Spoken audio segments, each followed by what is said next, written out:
Good evening, everyone, and welcome to the regular meeting of the Louis Riel School Board of Trustees for November 21st. Happy to include everybody who's joining us online and in the room. Welcome to our guests. I would like to start by recognizing that the Louis Riel School Division brings together community schools on the traditional land of the Anishinaabe, Inninawak, and Dakota. Our division is located on the homeland of the Red River Métis. We recognize that Manitoba is also the traditional land of the Anishinaabe Dene. We respect the treaties made on this land and acknowledge the harms and mistakes of the past and the present. And we dedicate ourselves to authentic alliances within Indigenous communities in a spirit of reconciliation and cooperation. Just a few housekeeping pieces. There is a 15-minute public question period at the end of the meeting for questions on the agenda. If anybody joining us or listening online has questions that are not related to the agenda, you can certainly reach out by email at info@lrsd.net. And you should also be aware that we do record the meeting to ensure that our minutes are accurate and shared accordingly. And unless you've had permission in advance, we ask that you not do any recording that are visual or audio in nature. Please and thank you. Our vision is for all members of our community to excel as caring, confident, capable, and resilient lifelong learners who contribute to a democratic and sustainable world. And our mission is to provide a safe, inclusive, and engaging environment where personal and collective learning are valued and each one of us reaches our full potential. We have regrets this evening from trustees Kolachuk, Semignola, and Turner. First item on our agenda is to approve the agenda for this evening. So the motion is that the November 20th agenda for the regular meeting be approved. I need a mover and seconder, please. Trustee Garrier, second. Trustee Nordheim. All in favor? Any opposed?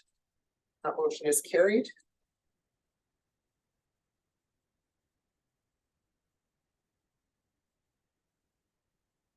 Next item is to approve the minutes of our regular meeting from November 7th. Those were circulated in advance.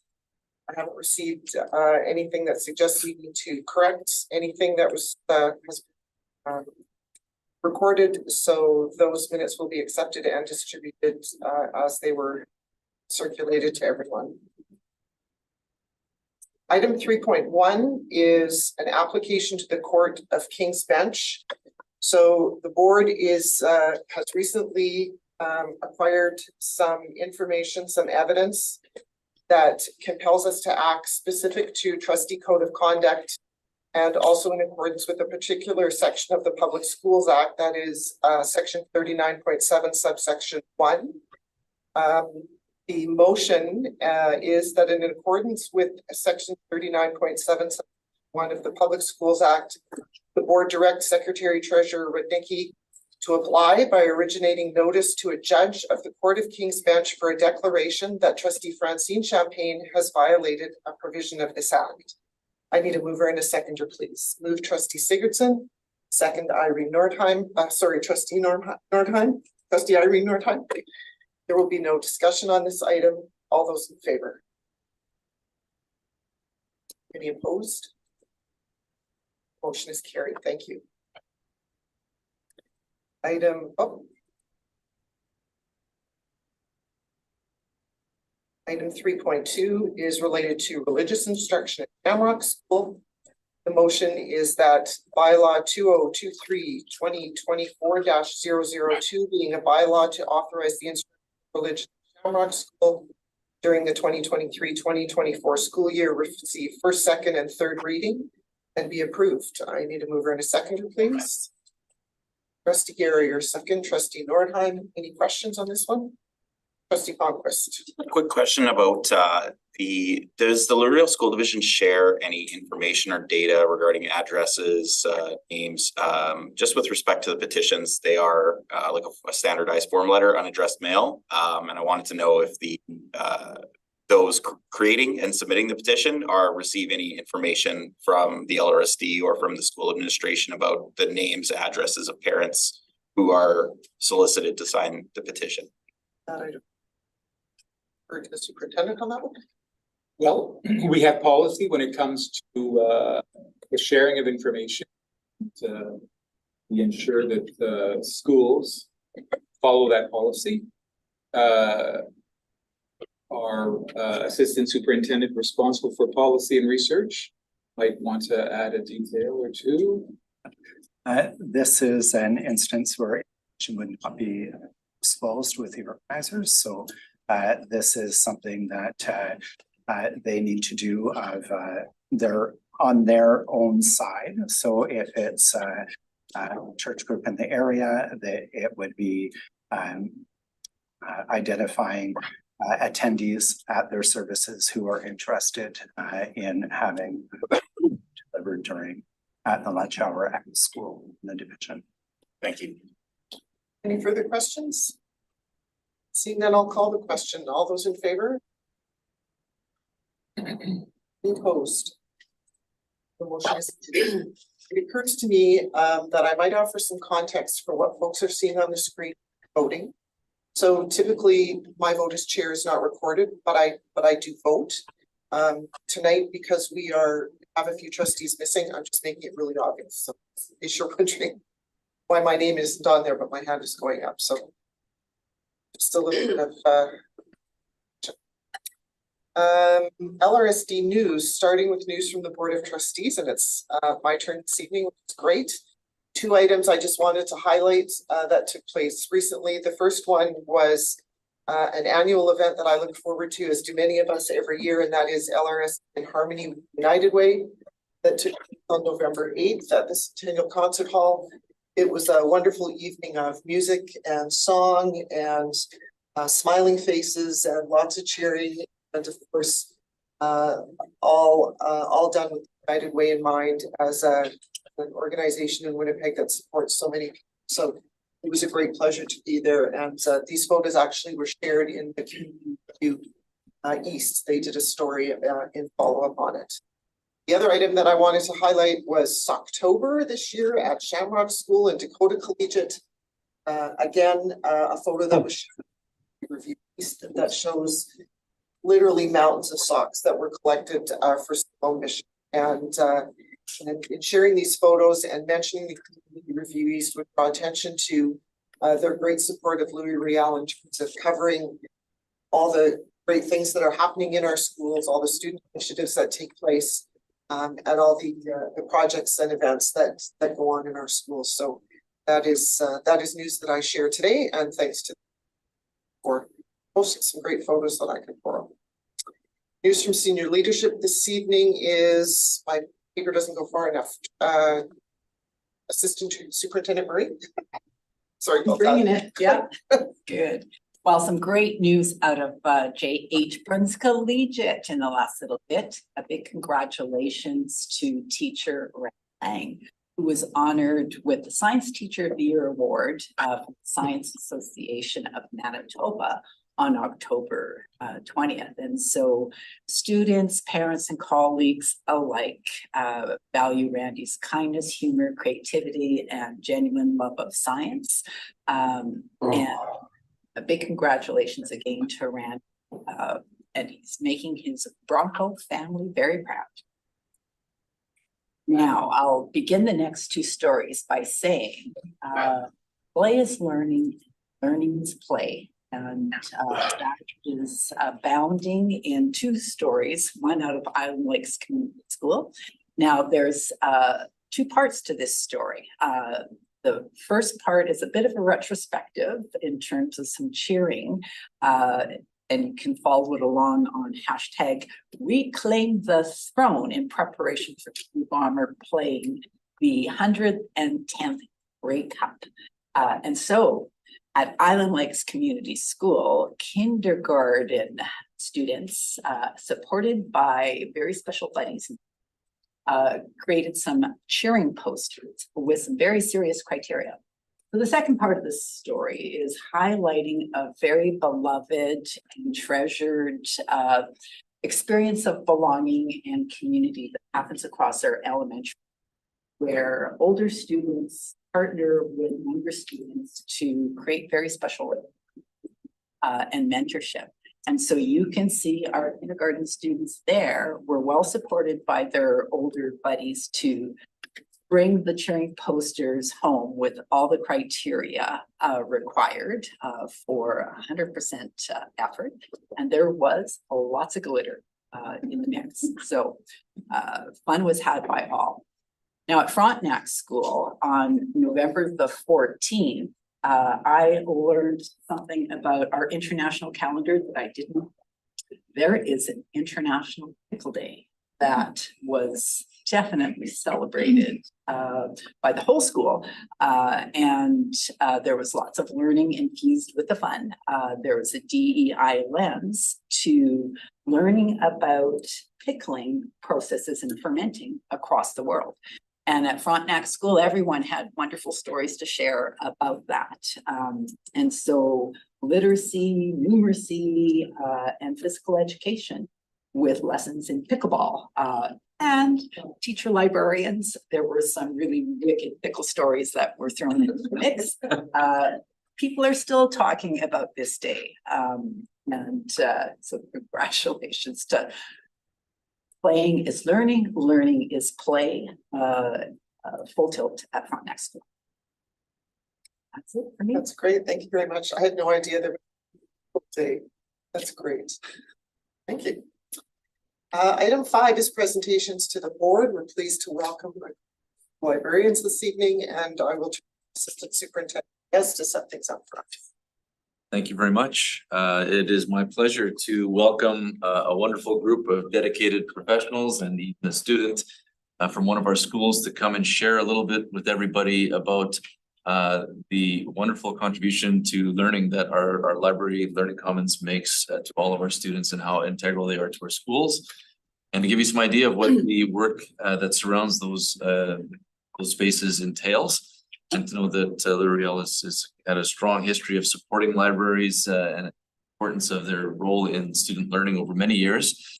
And we have been led by a wonderful person for many years who has been active for these libraries, especially Kathy Atkin is our divisional teacher librarian.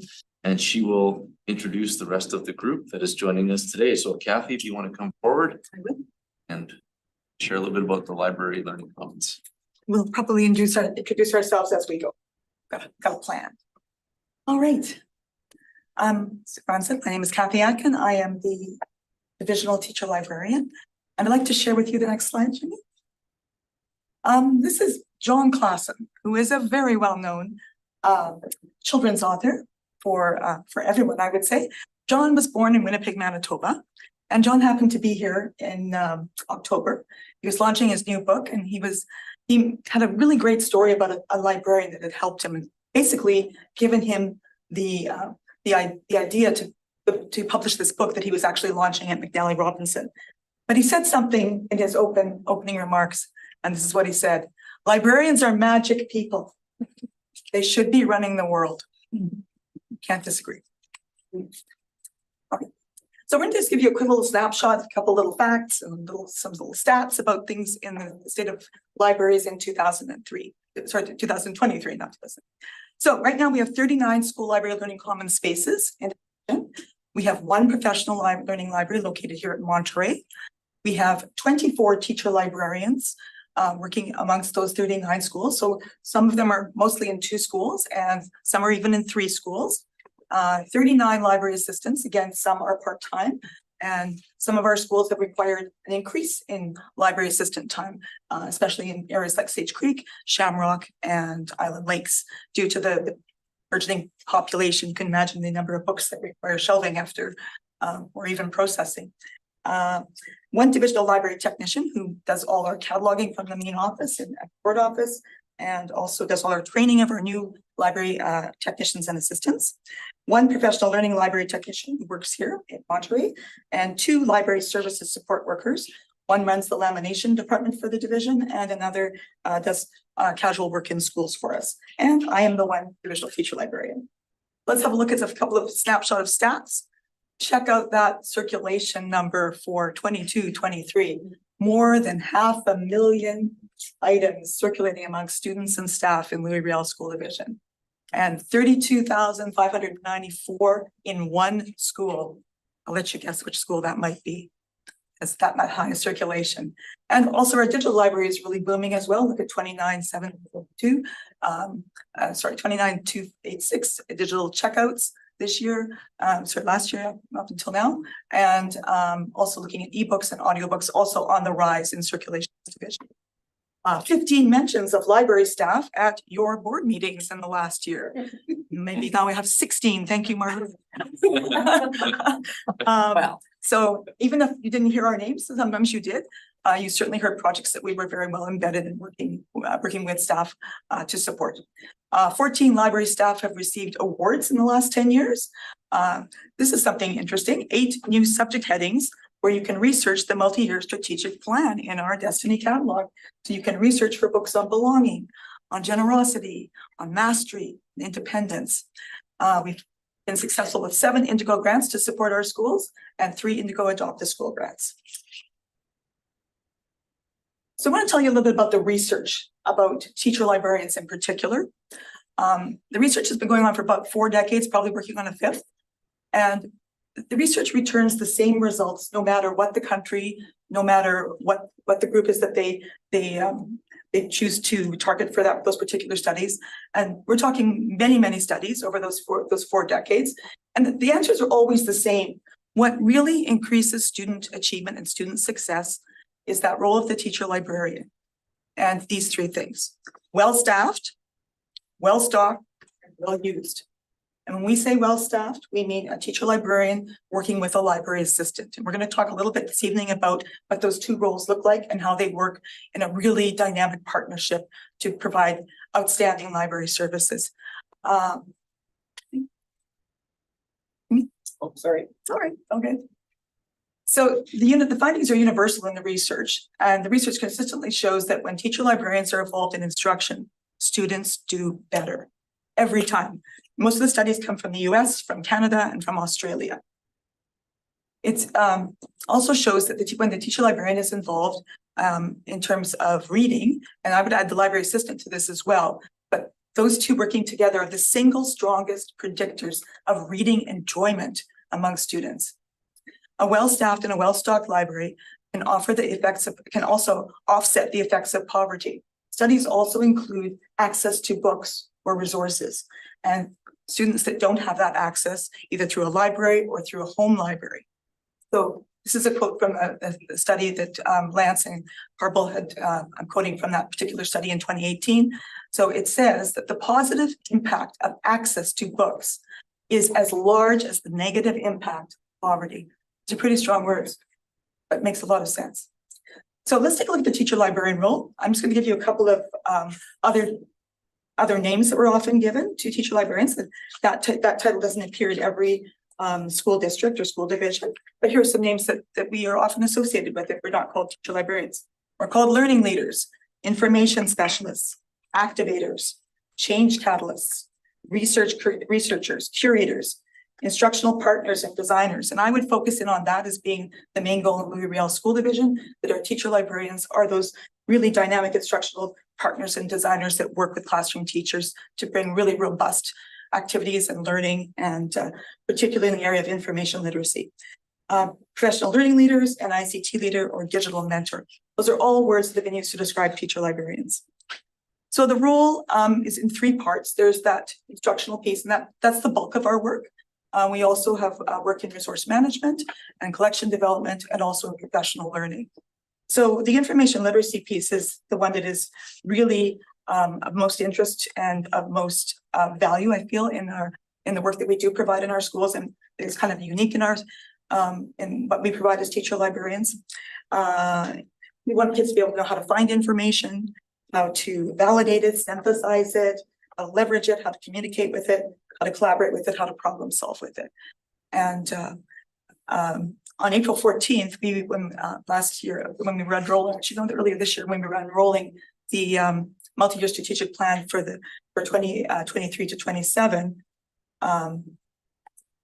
that night I received so many email after we had our first look at the new plan, and Teams messages right on through the weekend. And the comment was repeatedly, did you see 3.2? Did you see 3.2? It says creating and teaching an information literacy continuum and curriculum in kindergarten to grade 12. I had noticed it, but I was amazed at how many of our library staff picked up on that right away. And they said, that's us. And it is. I hope it is. Also, resource management is part of what we do, and policy IJ is something that the librarian role is actually mentioned in several times in the IJ series in terms of their responsibility to the selection and evaluation of resources, which is a very important piece. So I thought I'd just show you, this is a new teacher librarian who's done a fiction order, and look at the detail in terms of how we are evaluating the titles that are under consideration for this library. We are looking at things in terms of Canadian content. We're looking at the protagonists. We're looking at different cultures to achieve balance. So these are things that we work really hard with our staff with to make sure that we are providing a really rich choice of resources for our students and staff to use. Another thing I was just going to quote from the Ontario Publishers Association. They discovered in a study that they did that it's very possible for high school kids to graduate without ever having read a Canadian book. Their stats show 30% of what kids read in high school is Shakespeare, 55% is either American, British, or Australian authors, only 15% is Canadian. So we're making that a priority to make sure that we have some more balance there. Okay. And also that evaluation piece is also included in deselection when we're looking at resources that probably are harmful or not representing diverse perspectives. This is a really good example on the fur trade, which is really written from a European perspective. And looking at some of the quotes that are in this book is just full of these little good examples of bad examples, shall we say. The fur trading companies were the only law and order that existed. Or something about the potlatch being showing off your wealth. That's not what potlatch is about. So all these interesting parts of our evaluation look at illustration, we look at text, we look at the authority of the author. The library assistant works in partnership with the teacher librarian. Again, we have some similar titles that they often are associated with. Reader's advisor, storyteller, copy cataloger, resource manager, researcher, curator, the same as the teacher librarian. It's a piece that appears on both. ICT support, literacy advocate, and Learning Commons manager. And again, I will highlight the reader's advisory piece. I mean, obviously this is a clerical role and we no, go back. It's a clerical role so there is organization and management of the library, the operations of the library, the day-to-day circulation. But reader's advisory is a really unique feature that library assistants bring to the table. And that's an ability to conference and to interview students and staff and help them make meeting recommendations that will be more personalized and offer them ideas for what they might want to read next. Okay. So this is my last slide here just to show you how this isn't a hierarchy. It's not a hierarchy here. We're looking at kind of a handoff of responsibilities. So we look at the information infrastructure at the bottom where we have more of the library assistance work in terms of circulation, cataloging, processing, assisting students when they come to the library. And all our teacher librarians know how to sign out a book, but you can see it's a very small part of what they don't normally spend their time doing that. Then we move to the second area there where we're looking at a shared responsibility in terms of things such as reader's advisory and collection development, things that they both do. And then at the top there, when it becomes more white, the teacher librarian role is the collaboration instructional partnerships and that information literacy mandate, working with classrooms. So to bring this all to life, I would like to call upon teacher librarian who will share some of the projects that he's been working on. Brad Follis from Darwin School and Victor Wyatt.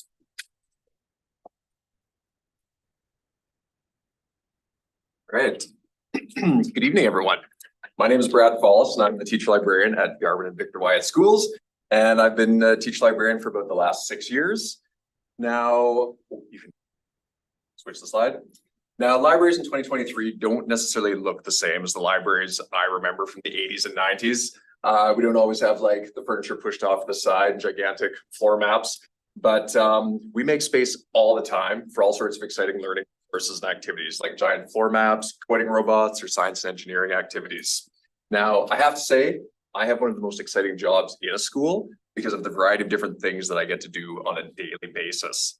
One of the most important parts of my job in 2023, though, is developing those critical literacy skills that students need to navigate the online world, especially through media literacy lessons. Today's students are absolutely overwhelmed by information. And according to a Gallup poll, the average teen spends between 4 to 5 hours on social media daily. While online, our youth can be exposed to vast amounts of misinformation and disinformation. If you think about misinformation, it's information that's meant to be misleading, erroneous, or false. Now, disinformation, on the other hand, is misinformation that's deliberately created to be false, usually to achieve a desired ideological or political end. Identifying these two things online is essential, especially for our young people. These are life skills, okay, forever, not just when you're young, but when you're adults as well. As a teacher librarian, I'm able to teach those media literacy skills to help young people navigate the digital world. There are many media literacy skills that need to be taught. For example, we look at things such as the difference between fact and opinion. We're looking at a newspaper article. We break down web pages, news sites to spot sponsored content compared to real news. We look for clickbait to identify why it's so attractive. I've got examples of all of those things here. We explore how social media algorithms work, and we try to understand how we can get caught in a filter bubble to only see one side of an issue. If you think about what's happening today, how important is it that students are exposed to a wide variety of content from a variety of perspectives, instead of just being continually narrowed down one thing after another? Now, since social media essentially relies on visual elements, teaching visual literacy is also an important skill that I teach. Teach librarians use strategies and overview things that companies and social media influencers might use to get and hold our attention. If we can teach teens how to identify the propaganda techniques that are being used to attract them, hopefully we'll be able to make them make more informed decisions and resist manipulation by different things online. Now, every day we research information constantly, whether it's for personal or academic purposes. We must ensure that we've got the skills to properly evaluate the sources of information that we find and that we use online. Teacher librarians are able to teach those strategies to analyze sources, check the validity, and find good content. Do you know that about 40% of teens use social media sites like TikTok and Instagram as a search engine over Google? Like, it's not like going to Google or Bing. We hop on TikTok or Instagram, like everything you want is there. Now, I teach online information evaluation skills, so students have a toolkit in their pocket. So it's ready to help them whenever they're doing research, whether it be for a class project, they're scrolling through social media. So I've got some examples of different things that we would go through during class, looking at things like how to use keyword search terms, how to use databases, and how to evaluate all the sites that they come across. Now, this needs to be done from an early age, as early as, say, grade 1, because students spend tons of time going through YouTube videos. If anybody's a parent or grandparent in the room, I'm sure you've experienced this with your own children or grandchildren. And teacher librarians have the ability to teach things such as finding out where the information comes from, who created it, why they created it, and what that background purpose might be. Just the other day with a group of grade 7-8 students, we compared this book right here on the Christmas Day truce to a video that was created by a British supermarket chain. Same story, but slightly different perspective. When the students had time to slow down and think about who created the online video, which they all found utterly captivating, they could start to think about why they might have slightly altered the facts to give people that warm, fuzzy feeling. They'll make people think slightly differently about a key event from a past war to help sell chocolate bars. Now, as a teacher librarian, something else important that we do is provide resources to provoke inquiry. Now, when we think about libraries, we oftentimes think about books and reading. We do lots of that too. Teacher librarians know curriculum. I know what's taught from kindergarten all the way through to grade 8. Teacher librarians curate a collection of different resources to spur inquiry, spark discussion, and ignite interest in learning. Things such as grade 5-6 classes in Darwin, using this book here called the Climate Emergency Atlas to spark rich classroom discussions about what's happening with our climate and think about what we can do with it. Things such as grade 1-2 classes, looking at this book here, If You Were a City, to think about how we design cities that work best for everyone, to meet all of our needs. Or things such as using the Indigenous Peoples Atlas of Canada, the gigantic floor map that our division purchased, to think about what's happening in our Indigenous communities, learning about their language, and sparking inquiry and interest in learning more, okay, about some key teachings related to Canada. switch slides now. Now, thinking about the stuff that we have in our collection, as far as the rich resources we have, a couple of years ago, I conducted a diversity audit in our collection at Victor Wyatt. We were fortunate enough to get the Indigo grant, and we had a whole bunch of money that we wanted to spend. Before we started spending the money, we wanted to check out what we already had and how well our books represented the diversity of the students in our school.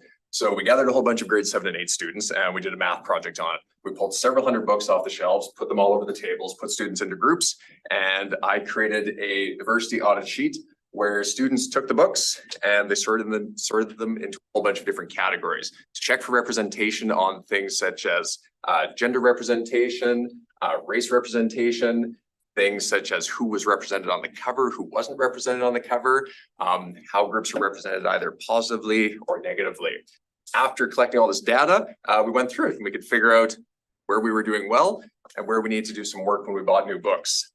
The idea with this is that if we can do this in the library with grade 7 and 8 students, like this rich data, we could do this in classroom libraries as well. So thinking about classroom teachers doing something like a diversity audit to check out what's in their collections and think about how well it represents the students in their classes in our community as a whole. Next slide, please. Another important part of my job as a teacher librarian is collaboration. Now, it can be pretty intimidating to try something new in your classroom. For many of you who've been teachers in the past, we spend so much of our day alone that sometimes it seems foreign to invite another adult into our space, an instructional partner. But for those teachers who do and who are willing to open the door to collaboration, great things can happen. As a teacher librarian, I've been able to collaborate with teachers to incorporate new technologies to help students show what they know, leverage technology to engage students in new and exciting ways. Things like green screen to take kids to like any part of the world to report back on research findings or become a space explorer and have kids like floating through space, being able to tell stories about new discoveries on Mars. I've worked alongside teachers to explore new genres of books, teach important literacy skills, and engage students in meaningful conversations. In my second year as a teacher librarian, I coordinated school-wide cardboard challenges in my schools where students created playable games that have nothing but cardboard and imagination. I've collaborated with science teachers to bring the Spaghetti Bridge Engineering Challenge to life at Victor Wyatt School. I've worked with grade 3-4 teachers at Wyatt to design and engage units on the far north, where students became roving reporters and they toured the north with experiential activities at the school, where we went shopping at the North Mart, where we did the Inuit Games, all to bring a report back to Winnipeg to teach people what the north was like. We've collaborated with grade 7-8 teams to design and implement media studies units, where students can impact or analyze the impact of media on us and think about how we could use that same media impact to do good things in the world. Okay, because social media can be used for good as well. As a classroom teacher, having a teacher librarian when I was younger made embarking on an inquiry project less intimidating. Knowing that I had an instructional partner there to support me made a huge difference when I tried something new. One of my favorite things as a teacher librarian is being able to work to make some cross-grade connections, whether it's whole school, cross school, or even within the building. So as a K-8 teacher librarian, I get the opportunity to do all that. Next slide, please. So one thing that is a favorite of mine to do is run the student vote campaign at my school. So fortunately for the last 3 years, we've had different elections where we can do student vote. So we bring students down to the library, grades 3-8, get instructed on various elements of active democratic citizenship. We explore all sorts of different topics. We get students to think about what they value. We explore policies so they can think about what they need to know to be an active democratic citizen. Next slide, please. Several years ago at Darwin, we did a water walk in support of raising awareness for Eric Walters' Foundation of Hope campaign in Kenya. Annalie Lawrence's grade 3-4 class over here led the whole initiative between all 3 schools. Teachers, teacher librarians, and students came together to plan and implement this entire initiative that had interactive activities and whole school assemblies in 3 stops along the way between Darwin, Penner, and Minnetonka schools. Next slide, please. The Global Read Aloud is something that I participate in every year since I've become a teacher librarian. We've got amazing teachers at both my schools in kindergarten to grade 8 who participate in author studies. We read the same books as students all around the world with the intention of connecting to create these virtual communities to learn about each other. During the Global Read Aloud, we learn information literacy skills, we learn literacy skills, science, and art, and we incorporate this into weekly lessons with a classroom teacher. Oftentimes we'll end these activities with some sort of breakout box challenge where students can implement their critical thinking skills along with whatever they've learned throughout the book. Next slide, please. Level Up Winnipeg was a huge Minecraft challenge that Louis Riel was intimately involved with last year. Something that myself and some teacher librarians did is we created a whole inquiry booklet that went along to support the initiative that could be used for classroom teachers to ease implementation as they went through the whole process. Now, it was an absolute honor to take some of my LRSD participants to the Human Rights Museum to celebrate their learning and see the strengths of their designs showcased to other students in the city. And one more.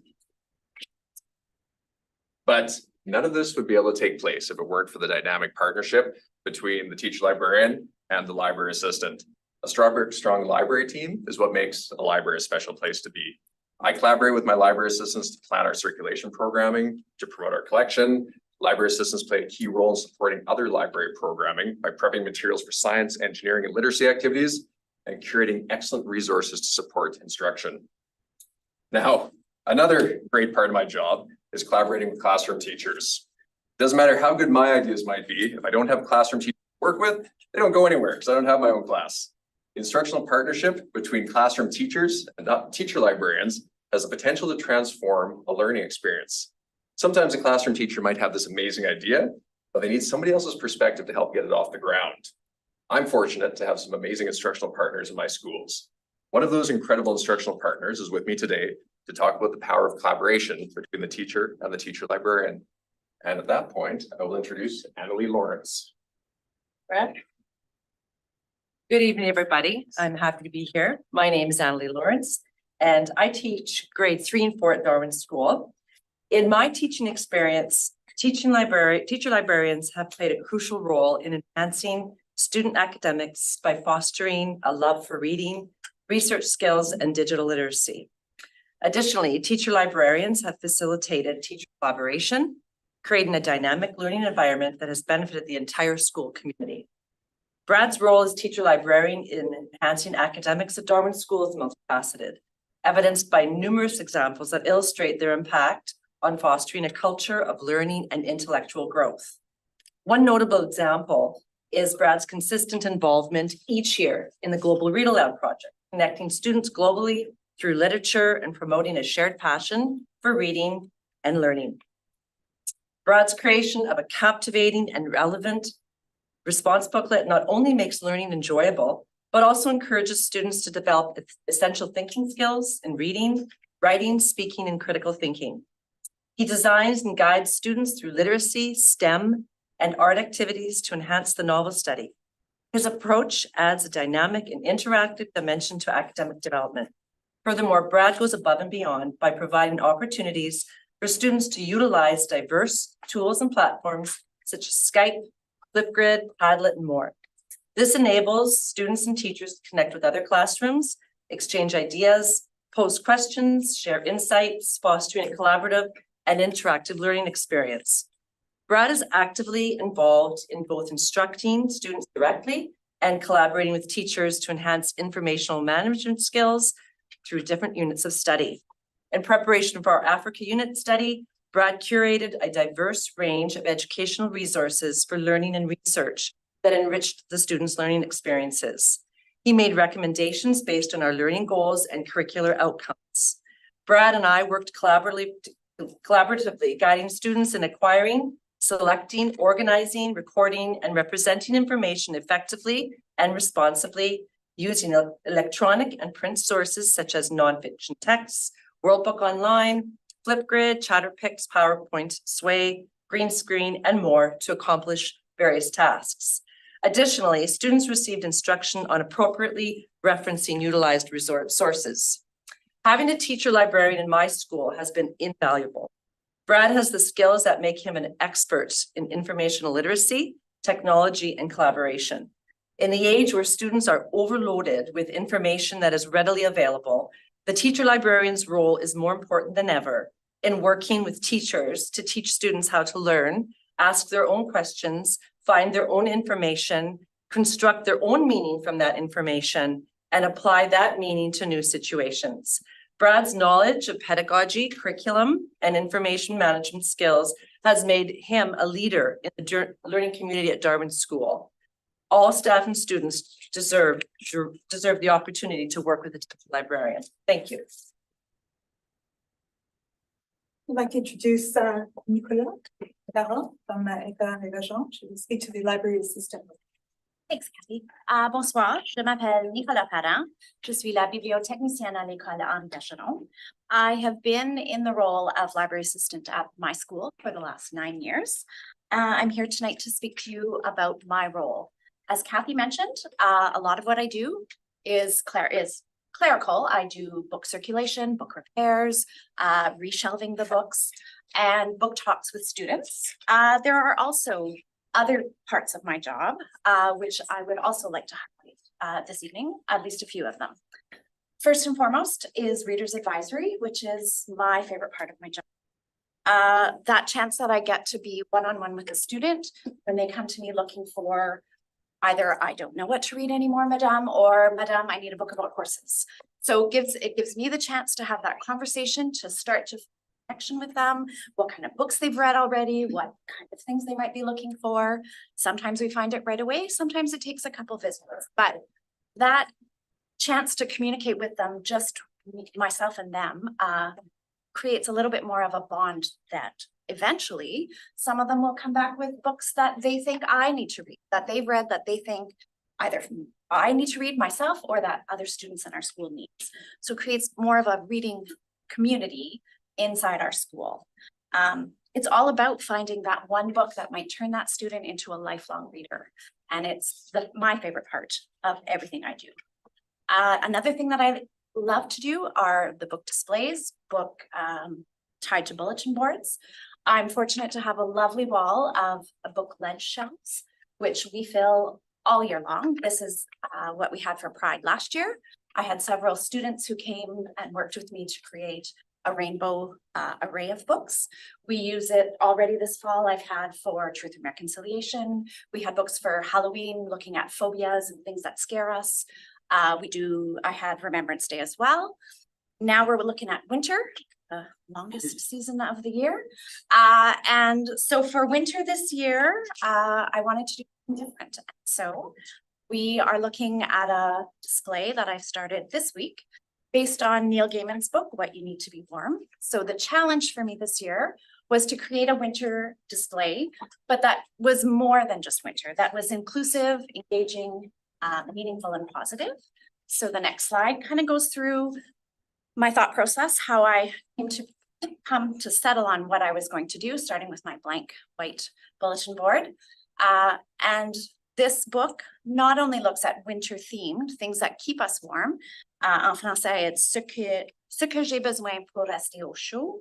And so I'm working with the students to have their ideas of what they need to be warm, what they need to feel that sense of belonging, what keeps them feeling safe.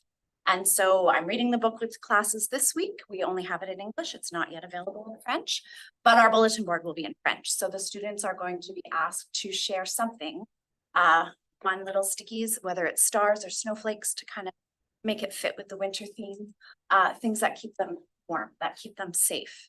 And we are going to run this through the winter because it'll take us a while. The teachers are on board, but it's going to take a while to find the right words. So that's another part of what I do.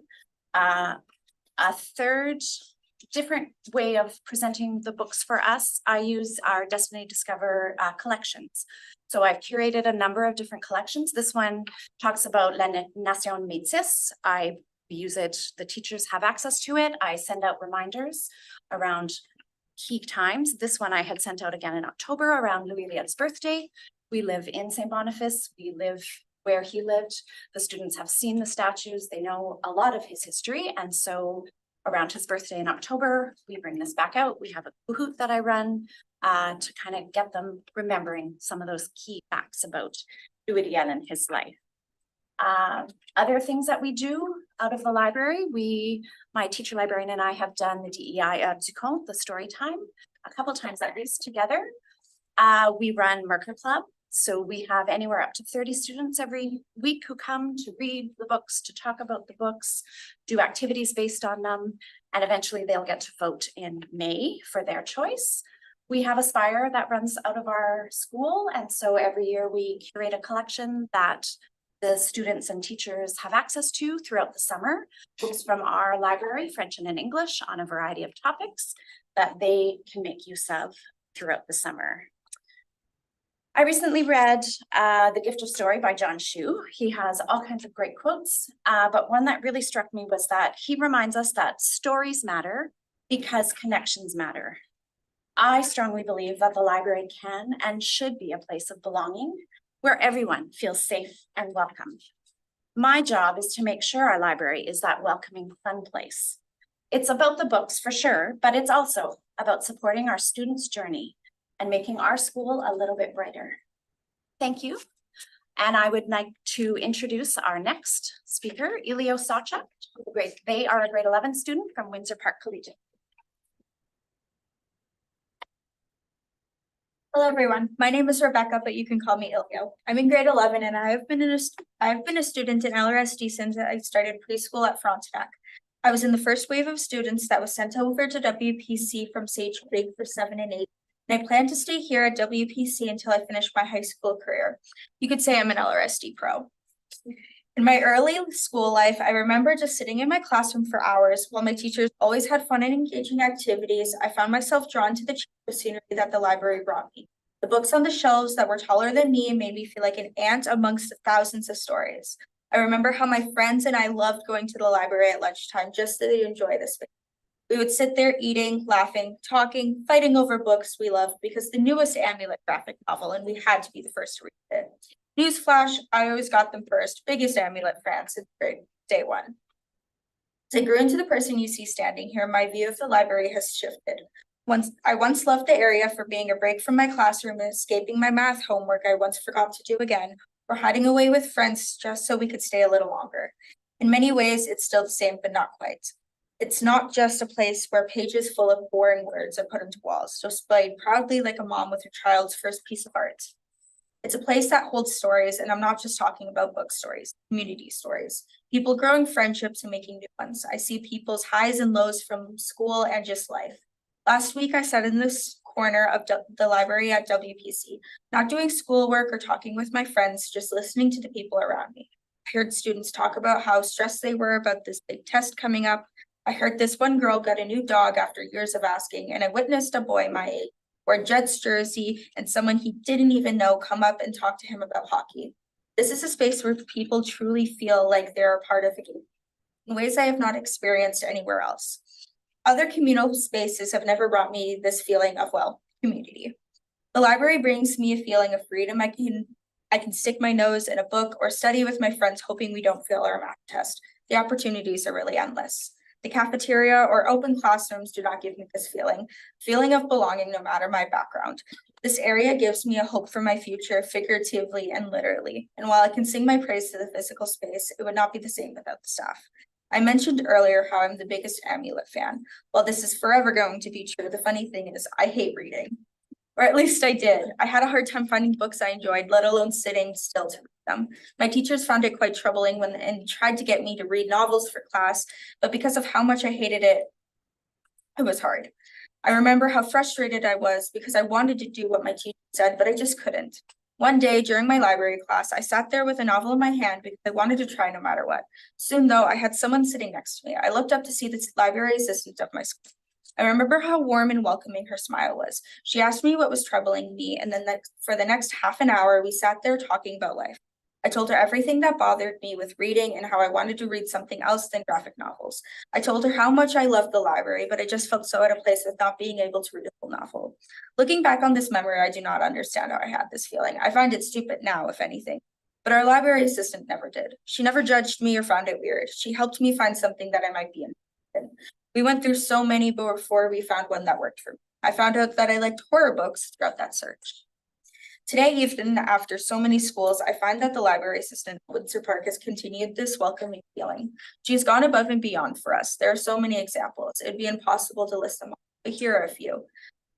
helping me study for a test which I should have studied for the night before, helping me understand assignments, or sometimes she's just there to listen and give me support if my days are worse than words can describe. Not to mention the snacks she gives to kids who needs them, Band-Aids, gums, cell phone chargers, the list never ends. The library maintains this inviting feeling and still provides academic supports to students, as well as teachers, because they are a team, and it wouldn't be the same without them. Ms. Stevenson and Ms. Perney has created a calm spot from the chaos of our school, and because of it, I want to personally thank them. The library has been a place where I've avoided things. Now it is a place where I see myself the most. It's a place where I grow as a person, where I can find support from the librarians, knowing no judgment will pass, being understood and heard by people who I don't even have to do any of that. It makes me feel seen, loved, and cared for. And the best part is every student that has attended or attending our school will agree with me. Thank you. We'll shut up to Jenny Stevenson, library assistant to answer part three. So just to finish, just fortuitously, last week, Brad and library assistant Megan at Darwin received a Sources of Strength letter from a student, a grade 8 student. I'm just going to read it to you. Every time I go to the library, I feel the same excitement for books as I did the last time. Finding stories that have been buried behind others and learning about important topics surrounding books is what makes the library great. Thank you for making day 3 magical. Full circle with John Classen. Thank you so much.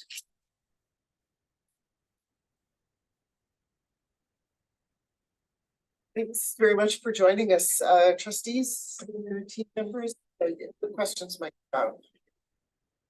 Trustee Nordheim. First of all, thank you very much. That was, as I would have expected, pretty thorough. Yes, and We haven't spoken since 2015. yeah, well, thank you also to the student, because that perspective is really special for us. But I guess I'm going to not ask questions. I'm going to leave you with a couple of challenges. Because I think we're being challenged in terms of some of society's perceptions about what's happening in one of the bookends of the school, which is the library. And so I loved, Brad, your example of the audit for the library. And I'm suggesting, in terms of a challenge, that giving parent-teacher interview days an opportunity for parents to take an audit home to do an audit of their home library might be educational and in a very positive way. And secondly, I'm not sure how many teachers would be aware of the thoroughness in which the collection is put together. So having teachers in all schools doing the audit of the classroom libraries with a little bit of a teaching piece in the staff meeting. Not that I'm detailing your challenge too much, but and then having so many people, teachers and parents, speaking to the positive way in which these things are done will be much better than lecturing in our format. And so getting the word out in that way is exceptional. The work that you're doing is exceptional, and we are just so thrilled. Thank you so much for being here and for the work that you're doing every day. It's incredible for our kids. Thank you.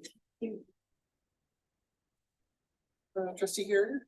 I would also like to thank you all for coming. It's a wonderful presentation.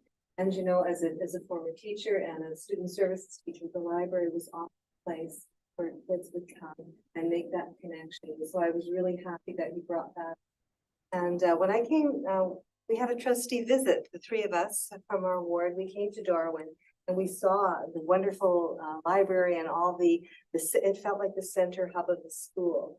And it really stood out. So thank you for all the work you do, and you're valued, and your work is so important. Yes, thanks again. It's music to my ears. It's fabulous. I'm one of those kids that would squirrel away in the library and spend time there. I have wonderful memories of that. And I think that's critical for our schools to have that.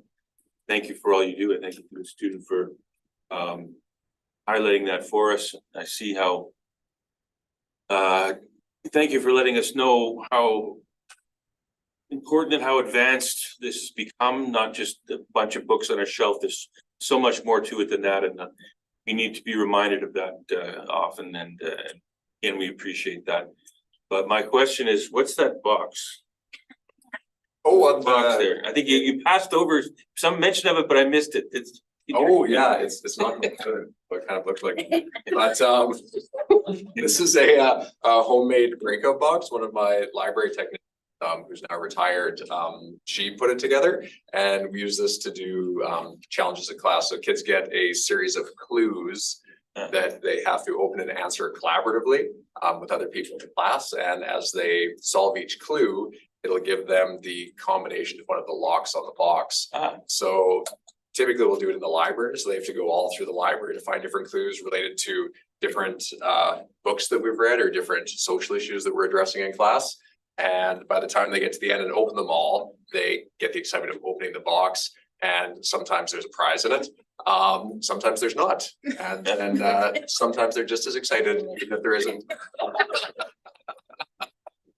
Does that answer your question? It's a breakout box. It's for breakout box. So it's like to simulate an escape room. Okay. Yeah, so it gives you like an escape room feel, but within your classroom. I love it. It's great. Yeah. Other questions? Another one. Right? Yeah, just wanted to say to your presentation, I really connected with your comment there. I also was guided by a librarian in junior high and high school out of some very, very niche reading interests that I was comfortable with in order to broaden horizons, and really connected with that experience you had. And Nicola, I just wanted to say that color coding on that bookshelf is breathtaking and amazing. And I really appreciate your grounding of the lesson in physical space. Like I've loved, often felt the we think of the way memories and time work as being forward, but these events are also can be thought of as existing in space, not just as in time, as in we don't just have to look back towards them. We can move right to the very spots where especially local history happened. And I really connect with that. And Brad, it's sort of echoing my colleague's comments about the library and literacy as being sort of like really the arena where these perhaps one of the most important and vital and urgent issues that our society is facing is being tackled, and that's just a fantastic and comprehensive approach to critical thinking, literacy, and so keep it up. Good. Deal. Yeah. Any other questions or comments? All right, seeing none, thank you again very much from the group for joining us this evening. Appreciate everything that you brought about, and we look forward to a return visit and perhaps seeing you at work in your libraries one day, or your classrooms as the case may be. Can we share this presentation publicly? Is this a document that's for public consumption on the board agenda? I think there'll be a spotlight story. Yeah, I just emailed them how important it will be to have a spotlight story. So should I wait? Yeah, well, you'll be able to retweet. Share the spotlights. Share the spotlight when it's written, yeah, All right. absolutely. Thank you. Okay. We're on the same page. Okay. Item 6, board education.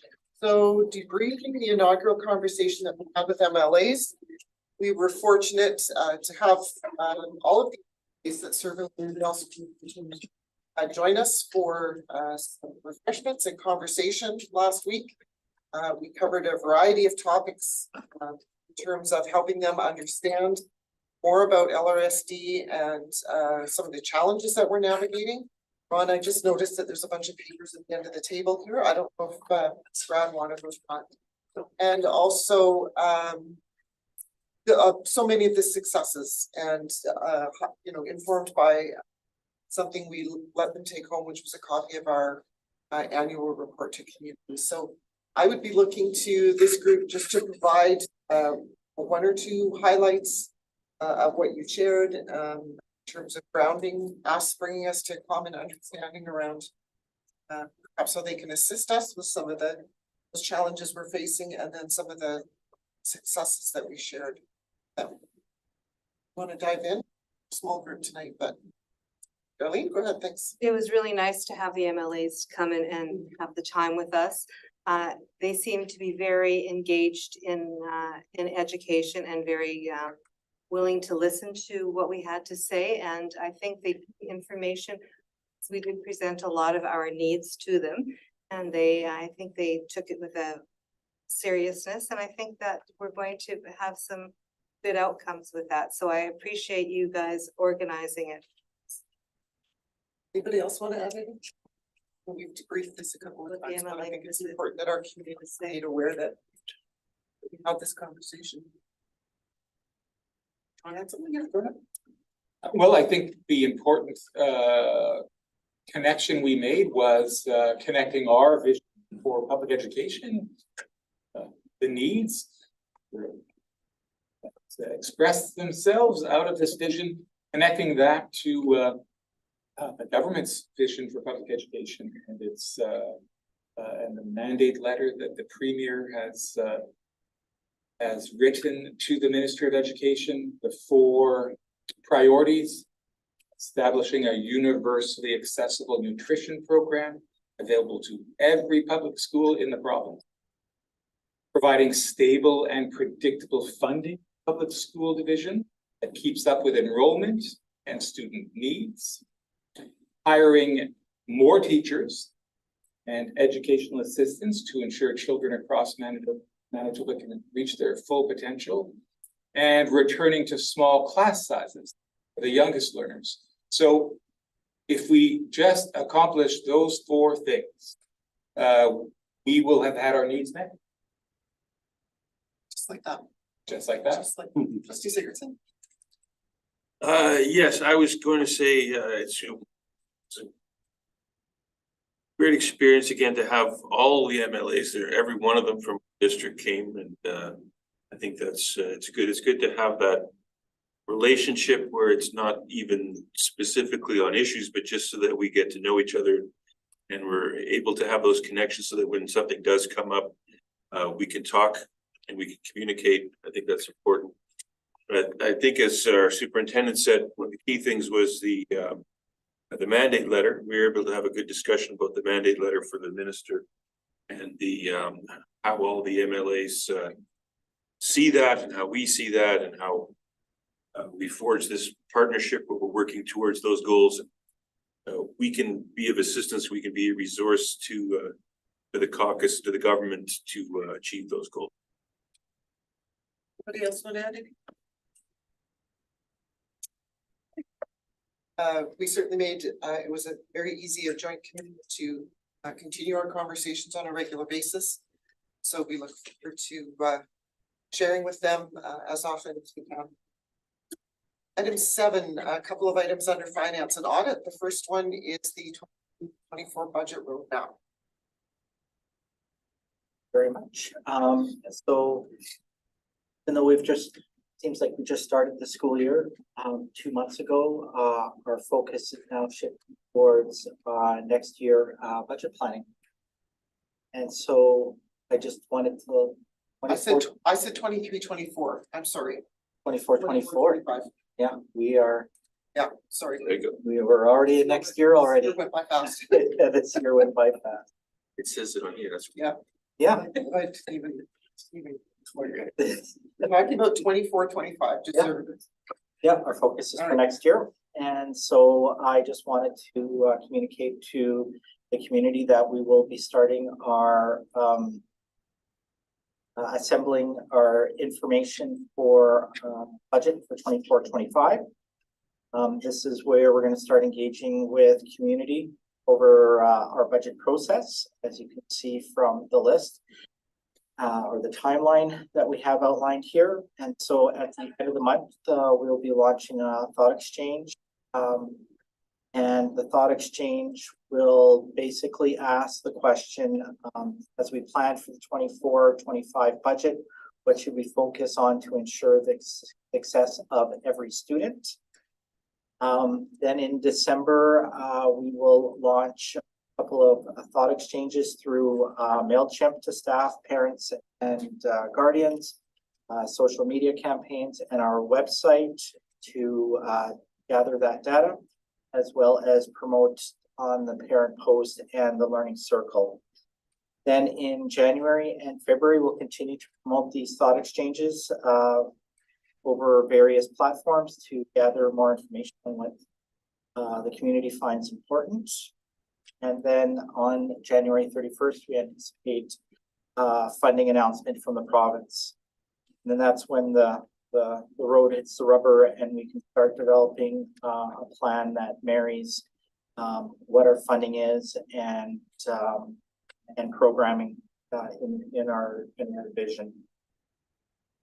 Preliminarily, we have a budget presentation, a public presentation for February 21st from 6:30 to 8.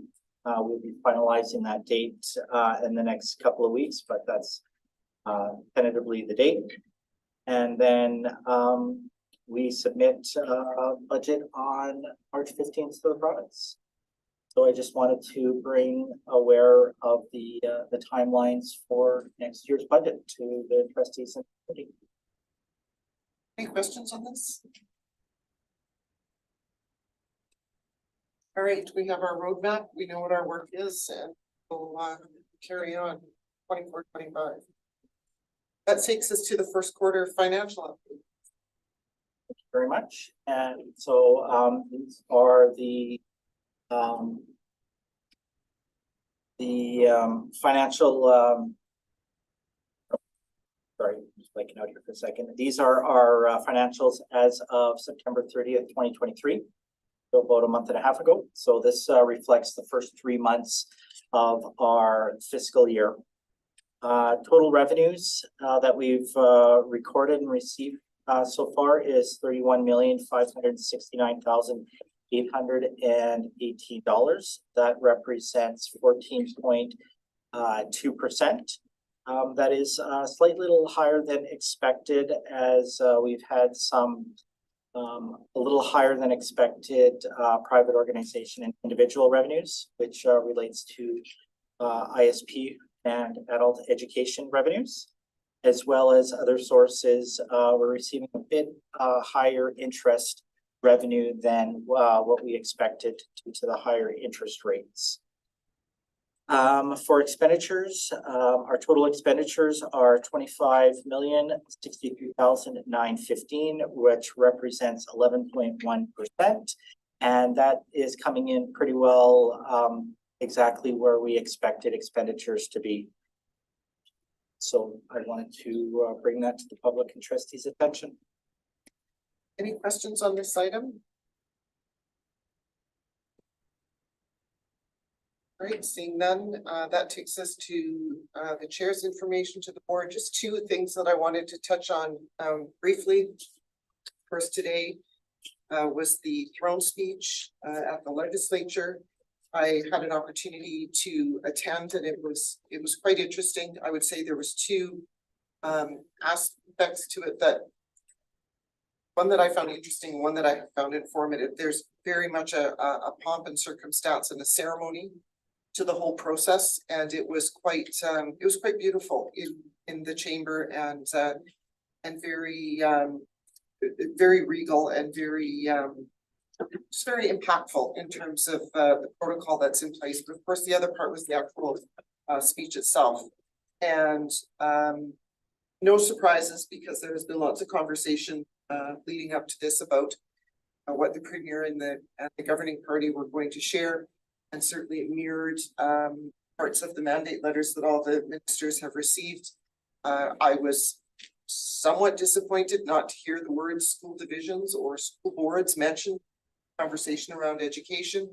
However, and as the superintendent was just referencing, the 4 items in the education minister's mandate letter are significant and things that all school divisions have been talking about for some time. So we will certainly work to support them and continue to advocate and hold them accountable and see all of those 4 items successfully delivered as promised. So a really interesting few hours and a chance to see some of the key decision makers at the provincially elected level all gathered together.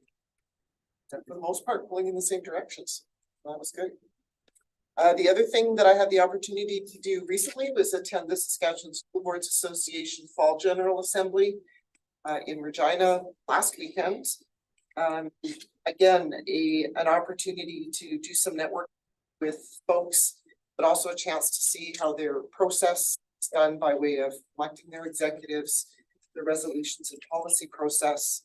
At dinner, I was fortunate enough to sit with the education critic on one side and the deputy minister on the other side, and then the leader of the NDP party. And then a few other people were also at our table. So it was an interesting conversation as they navigate the notwithstanding clause and the conversations related to student safety and the anti-trans rhetoric that is sprinkled throughout the province and right now embedded in conversation around pronoun policy. So certainly a welcome opportunity to learn and to meet people, but also just track what is going on in the province next to ours related to some issues that we're navigating as well and some similar conversations we're having. So it was very interesting, and I just wanted to share those things with you. Information from the senior leadership team today begins with an update from EO related to a fire recently. I'm sorry, Assistant Superintendent. Very good, thank you. I'm sure that you will have heard already that there was a fire at École Guillaume last Monday. The school was evacuated shortly after 11 o'clock in the morning. There was an odor in the school, and inspection had shown that there was concern that there may be an active fire. Emergency responders attended immediately. There were 9 fire trucks, 2 police cars, and an ambulance in minutes on site. The school was evacuated, their emergency plan implemented to a T. Younger students were evacuated to Jim Kids across the road, which is the evacuation center for the school. And later, when it became clear that it would not be possible to re-enter the building for some time, older students were transported to 900 St. Mary's Road by LRSD school buses. And hats off to the transportation department for mobilizing buses on such short notice. Classes were canceled for the afternoon, and parents received communication from the school throughout the process. Technology is amazing these days. The school secretary was able to message all parents from her phone in the schoolyard as this was going on with the principal's direction. Parents came very quickly to the board office to pick up students and take them home. Of course, the fire department conducted a thorough inspection. They determined that the source of the fire was a heating unit mounted to the ceiling of the gym. They had to cut a hole in the roof of the school in order to extinguish it. And as a consequence, there was some limited damage within the gym. The multi-purpose room and music room are adjacent to the gym.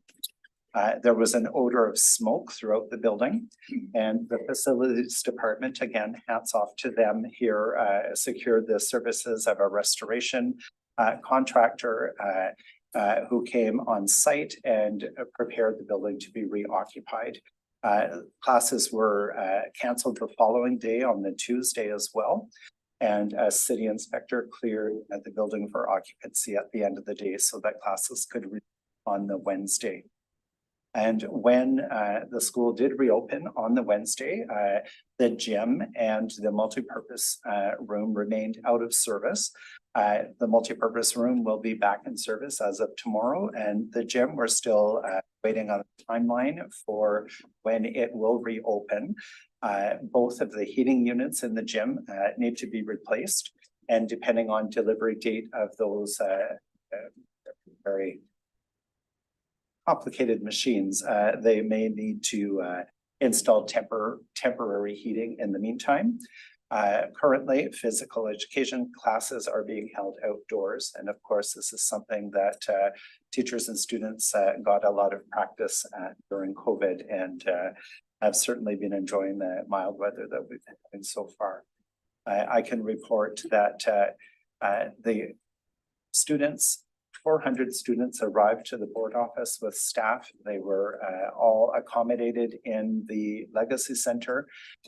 Board office staff was amazing, directing people, getting them settled in, and the teachers, just bless the teachers who managed to maintain their calm, and the students were so calm. You would never have known that there were 400 students evacuated into that Legacy Center. It was so calm. And I really appreciate the care that the teachers showed the students. And we did send communication to families advising them that, you know, an incident like this can be quite upsetting to students, but there was very limited need. Students handled this in stride, and are looking forward to getting their gym back in the near future. Good news out of bad news. Any questions, trustees, that you have that need clarification or answers? Great, thank you very much. Second item, leadership team meeting, which is going to Superintendent Cormack. Oh. On November 8th, Assistant Superintendent Jean-Paul and I had the pleasure of working alongside a number of our school leaders to plan this day of learning for the leadership team. We started the day with Elder and Grandfather Lionel Mason, acknowledging and talking about Indigenous Veterans Day before moving on to receiving informations about our Jordan's Principal work across the division, and then engaging in lengthy conversation around policing in the context of schools. I think important to note that the content for Leadership Day, part of it is what we've determined through the multi-year strategic plan needs to be prioritized, but we also have sought feedback from leaders at the beginning of the school year to ensure that we're also addressing their leadership needs. We spent time looking at a new resource that we've been exploring through CCDI, and so we looked at their diversity calendar. We had staff member from St. George come and speak to the work that she's doing in the classroom and at the school level around recognizing the diversity of her community through Diwali celebrations, but how the Diwali celebrations also led to students sharing about their own identities and their own celebrations. So it led to learning about Ramadan at the school level as well. And so part of the learning around those religious holidays and days of observance involved looking back at the divisional Celebrate Everything calendar. You might remember hearing about it in previous school years. And so that was co-constructed with students and families from across the division. And so we use that as a resource.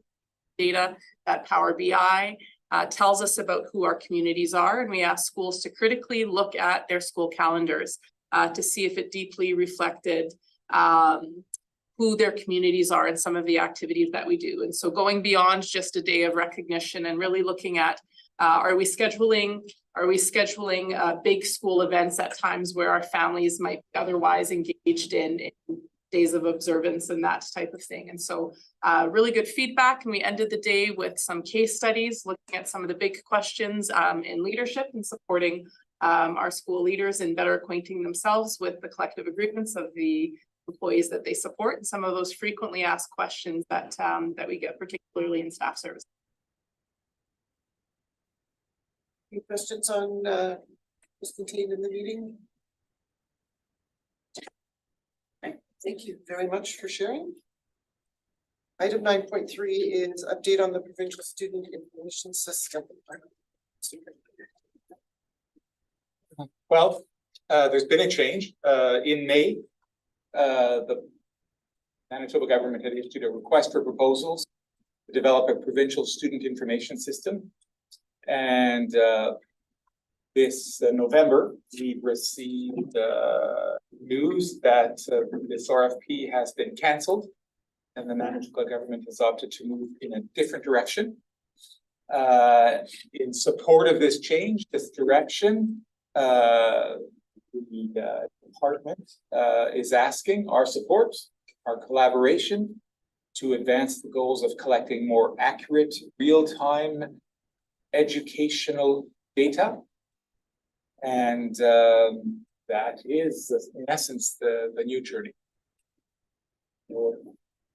Director of IS wants to add what was changed.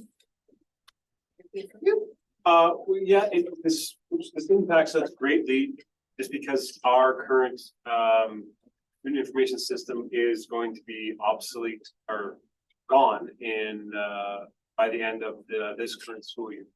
So we with the news of we were waiting to get direction from the province, kind of not allowed to move forward until we heard about what the province's decision was going to be. Now that the decision is made, the province has made the decision to not go forward. We are acting quickly to secure a new provider and maybe by another very hard and efficiently to try to get that done so that we are ready to go for the next school year. It's a massive project, but we will do our best. So we hope other people work signed this week. So what is the, like in terms of setting everything up, are there like big changes in terms of what it will allow us to do, or does it really just streamline everything? Like implementing a new system? Yeah, nobody wants to change SISs, really, unless you really have to, which is the situation that we were in. So we will retain all of these, like our current SIS is quite good, but we will retain all that functionality. We hope to gain some better functionality with parent communication, attendance wise. And biggest advantage is we hope to join a larger community of divisions already using a specific provider. So we're part of a collective, which will be also a lot of collaboration. Good. Should have asked for questions first, just to see it's in. I thought you already did. Just went over it. Will parents see a difference now when the change is over? What they receive from us? Potentially. I mean, it's going to be a transition, obviously, as we roll something out. It'll be new to everybody. But potentially, yes, there could be a tighter view of what's going on inside a classroom. Is a possibility. We have to talk to our teachers about what their needs, how they perceive all that. But yes, that would be one of our goals, is to provide a deeper level of communication for families. Thank you. Any other questions on this one, Trustee Nonda? So, can I just ask, do we have an idea of how many metro school divisions will be using the same system? Yes, so if we go with the ones that we hope to, yeah, so right now there would be, if all goes to plan, there will be 3 metro divisions using the platform. So I guess my question is, and maybe you can't answer this, but is there a possibility then that the province could then say, no, we're going a different direction and we'd have to change twice? That was exactly the dilemma that we were facing, which is why we were essentially handcuffed into doing anything. Right. But now that this is off the table, Christian and I have had a few discussions. We looked them in the eye, and so we will be fine. Good. Thank you. Thanks for the question. Any other questions? All right, that takes us to the 2023 Staff Ethnocultural Survey. To Assistant Superintendent Burnham. I'd like to draw everyone's attention to the spotlight story on our 2023 Ethnocultural Survey. From many backgrounds, one community. And so this represents the ethnocultural staff survey completed in January 2023, where we had over 50% of our employees respond. So 1,664 and representation from all work sites. This compares to 699 respondents in our first inaugural year, the year before, where we were collecting ethnocultural staff data.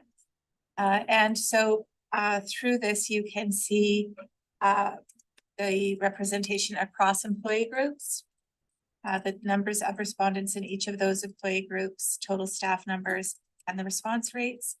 As well, you have some information there for you on our percentage of employees who identify as racialized, who and then in terms of their employment status, whether they are permanent, term, or a substitute. We also have provided information around the number of languages that people have shared with us in responding to the survey. Over 50 languages, 53 languages other than English being spoken across the division. And so while this is a celebration and we continue to work to understand better who we are, both as a student population and a broader community, including our employees, we have much work to do in ensuring that diversity exists across each of those employee groups. And so as you have a deeper dive into the information, you'll see that there's definitely more diversity in certain employee groups than others. And so we have work to do with our new employment standards. Employment equity policy. I'm confident that we will continue to do good work in this area. Any questions on this item? All right, that takes us to 9.5, which is the Mamatowissawan Symposium that was held last week. Like there's a few people reporting here. Start by. Sure. As one of 800 attendees, it's an inaugural symposium. It'll be an annual symposium. I want to highlight that Corey Kaplik, our division principal, was one who helped organize the symposium, and a highlight for me was a panel he facilitated where students from Winnipeg and Luria School Division shared their lived experiences in schools and their hopes for the future, and it was for me the highlight.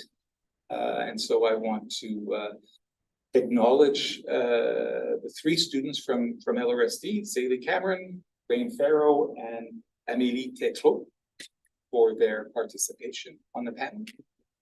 And I also want to acknowledge that we had many staff offer sessions as well. Melissa Brown, Alison Drummond, Christopher Heidelberg, Nicole Major, Kelsey Lanahan, Courtney Kirkness, Deborah Neufeld, Skeed, Bobby Joe Leclerc, and Joël Tétreault. So we had lots to share about our journey, LRSD, and I've heard that those who attended those sessions are inspired and are looking to visit in our schools, in our classrooms to learn more.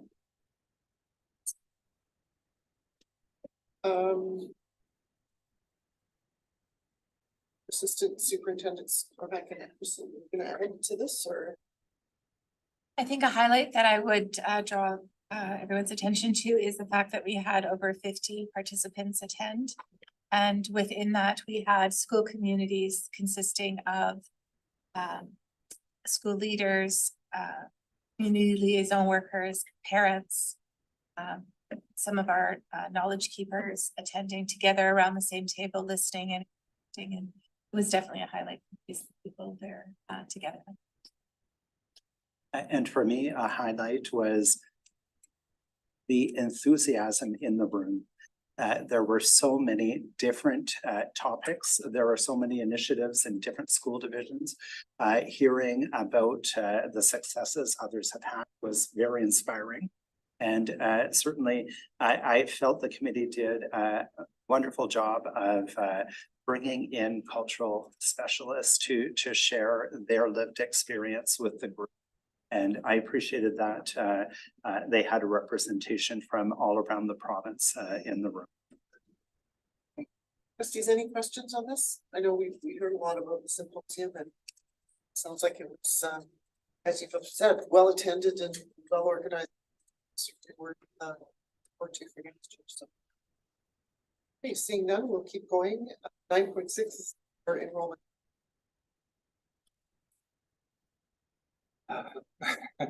So to help with this presentation, I was. Okay, great, I think we'll be okay. I don't know about that. We'll try. So so with the quarterly budget report, we have historically brought a quarterly update related to enrollment. So there was a time, the only time we literally looked at this information was every few months. But now we have an enrollment data dashboard.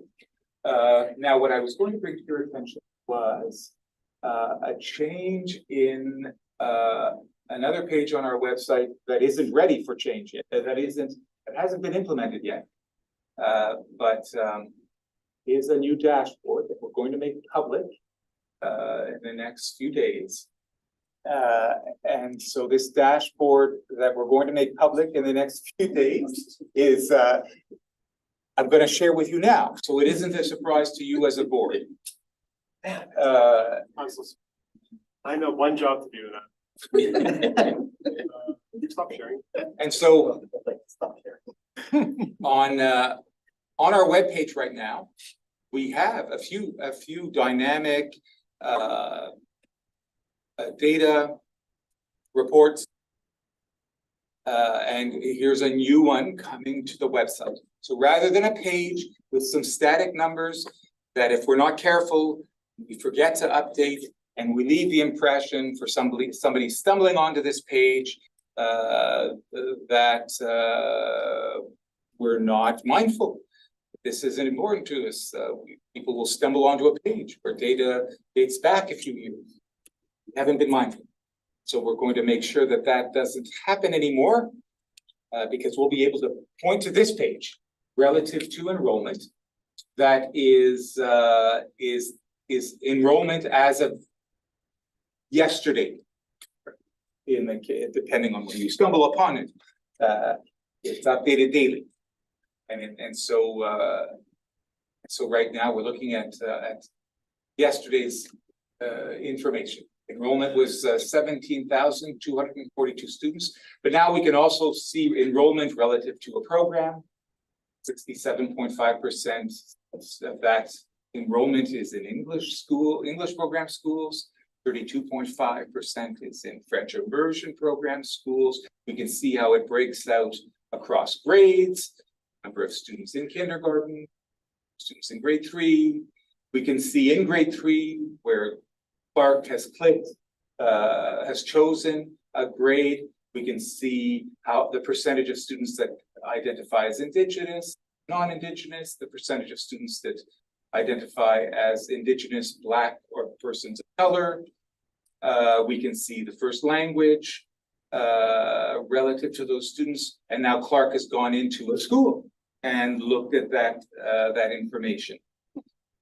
And for elementary schools, we can see relative to the mandate letter, class size, average class size K-3, average class size grades 4 to 8, and average class size K-8.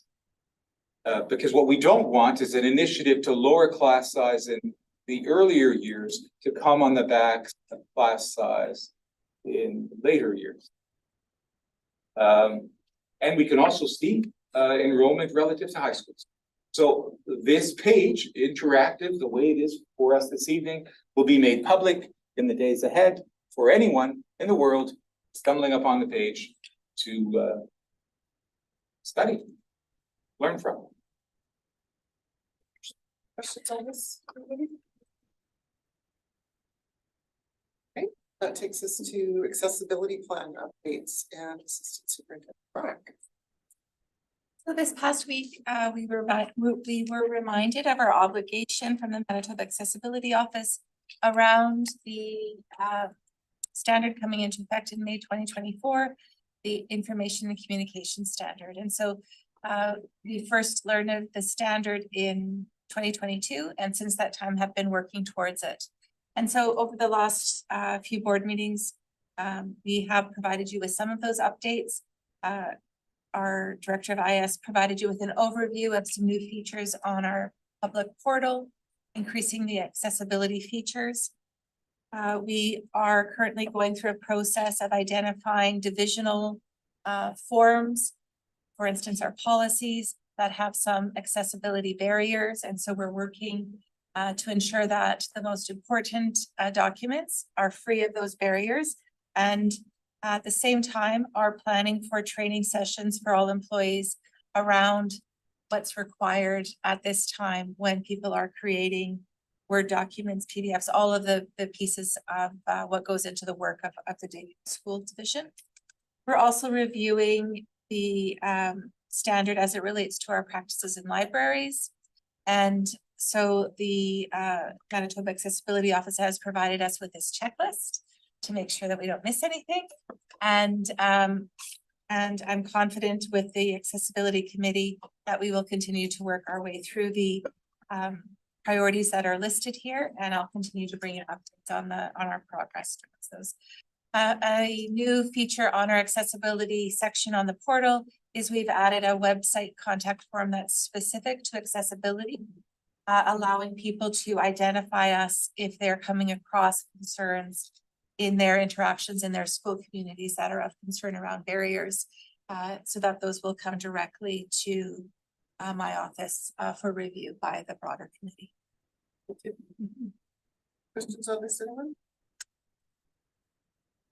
All right, next on the agenda is monthly updates on our communication metrics from October.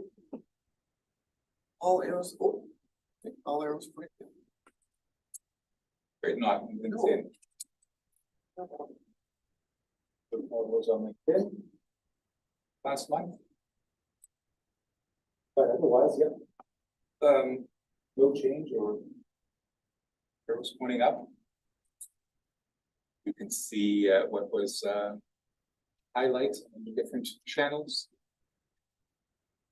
And again, the communication that we have directly with our communities is essential. And so we have those MailChimp metrics that subject matter a great deal. We get important information out to families, the staff. We've talked about a change to the student information system. You're going to see a new campaign relative to that, a campaign specific to that change, starting soon and through the next several months.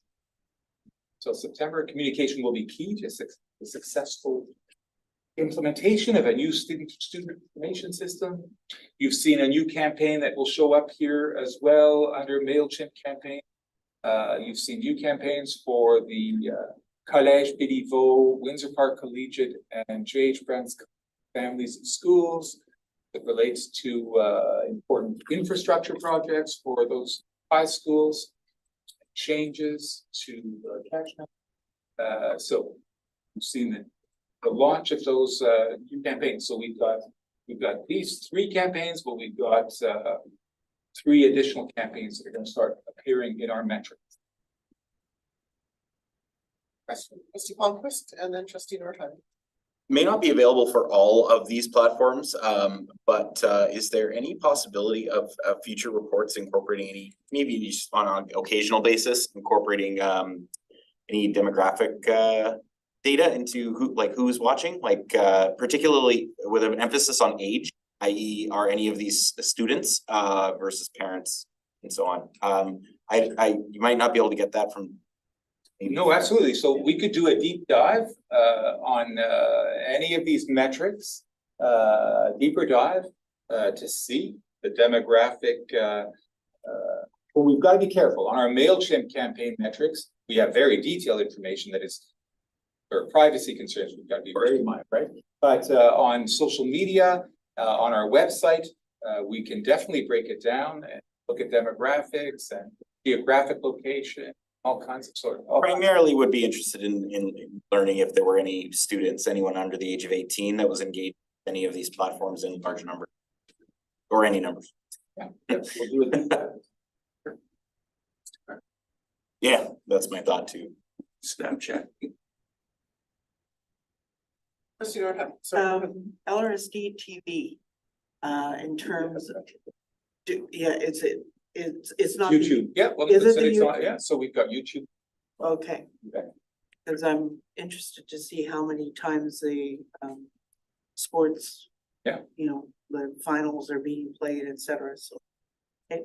And they're Those two. and So they're that not just YouTube as. that's LRSD.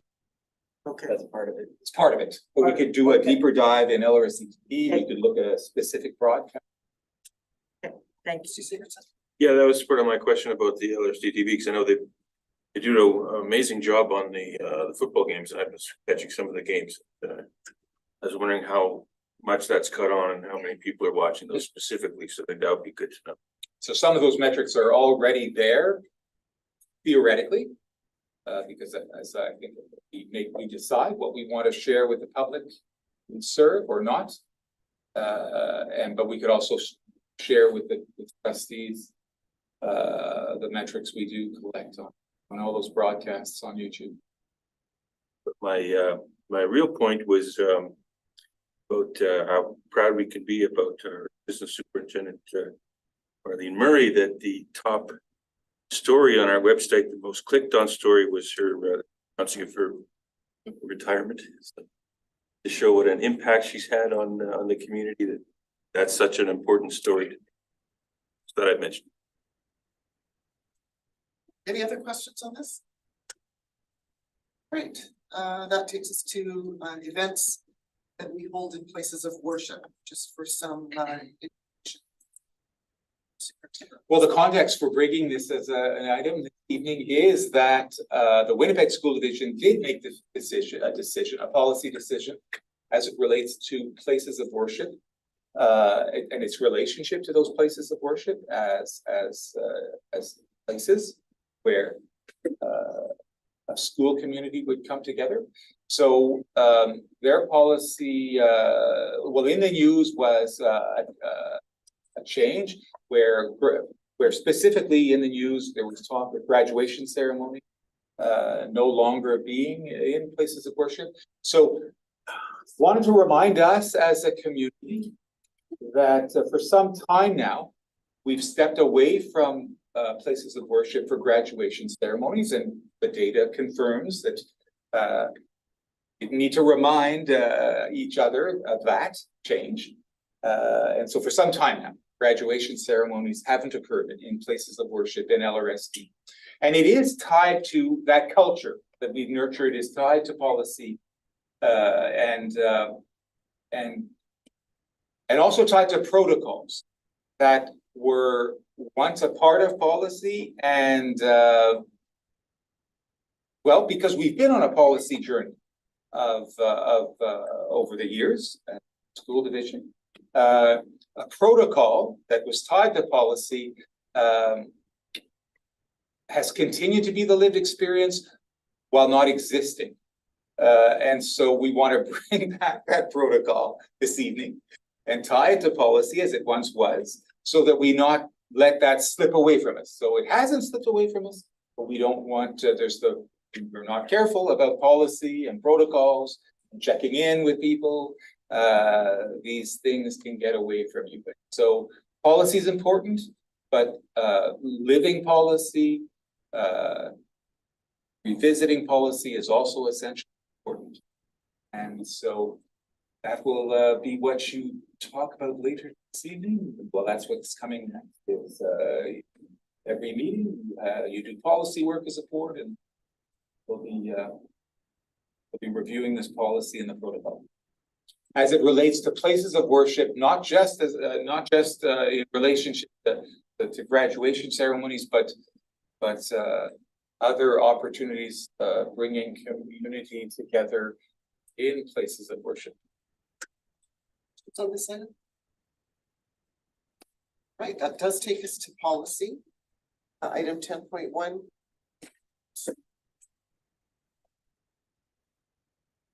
Is Assistant Superintendent Anderson some context to a recommended motion around a number of policies? Very good, thank you. Beginning with policy GBGBA, Safe Work Environment Violence Prevention, I wanted to indicate that there have been some minor changes to the policy to reflect recent changes to procedure. Specifically, the move to online reporting of workplace incidents by permanent and term employees. So this will ensure that there's no confusion among employees around this change in practice. If I may ask, would you like to ask questions as we go along or just at the? We can check in as after each one. So questions on this safe work environment? Trustee Nordheim. No, I always get worried when I'm talking to you because of your expertise.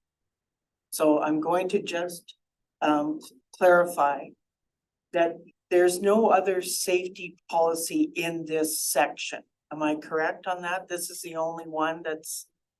This is the only policy that references the employee incident reporting system. Okay. So my concern about this is that it's not sufficient. This policy as a whole, in terms of the way that it reads to me. And so that's what I'm most concerned with, is that there's not enough emphasis on the verbal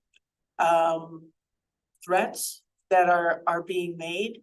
And for example, so and it kind of also reads more like staff against staff rather than the public, except for this one comment about an intruder. So where it says in the incident, summon immediate assistance to help de-escalate the violent incident. So a parent approaches a staff member on the playground and is verbally aggressive. My fear right now is that this is becoming so commonplace, and I'm not just speaking about Louis Riel, but I think everywhere, that may not even be recognized as something that's inappropriate. Part of what brought my attention so vehemently on this policy was going into a Rogers store last week to try and upgrade my phone, which was a harassment in itself. So I never did get a upgraded phone, but while I was sitting waiting for hours, I did take a picture of their zero tolerance environment comments about how it's they're expecting a safe, inclusive, and respectful environment at all times. And it lists about language and the way people are approaching staff. I'm not aware of anything like this in our offices or anywhere in the school. And it seems to me that this kind of thing might be, integrated into this policy. Like, and I hope I'm not, making this a personal thing. This policy's been around for a long time. I don't think it's upgraded sufficiently to reflect what's going on in our society and what you guys are dealing with in the board office. And what our staff are dealing with in the front lines in the schools. So from my perspective, this policy needs an overhaul, not edits. Or we need something in addition to this policy that speaks to the way people think that they can be disrespectful to educators, of EAs, secretaries, everybody.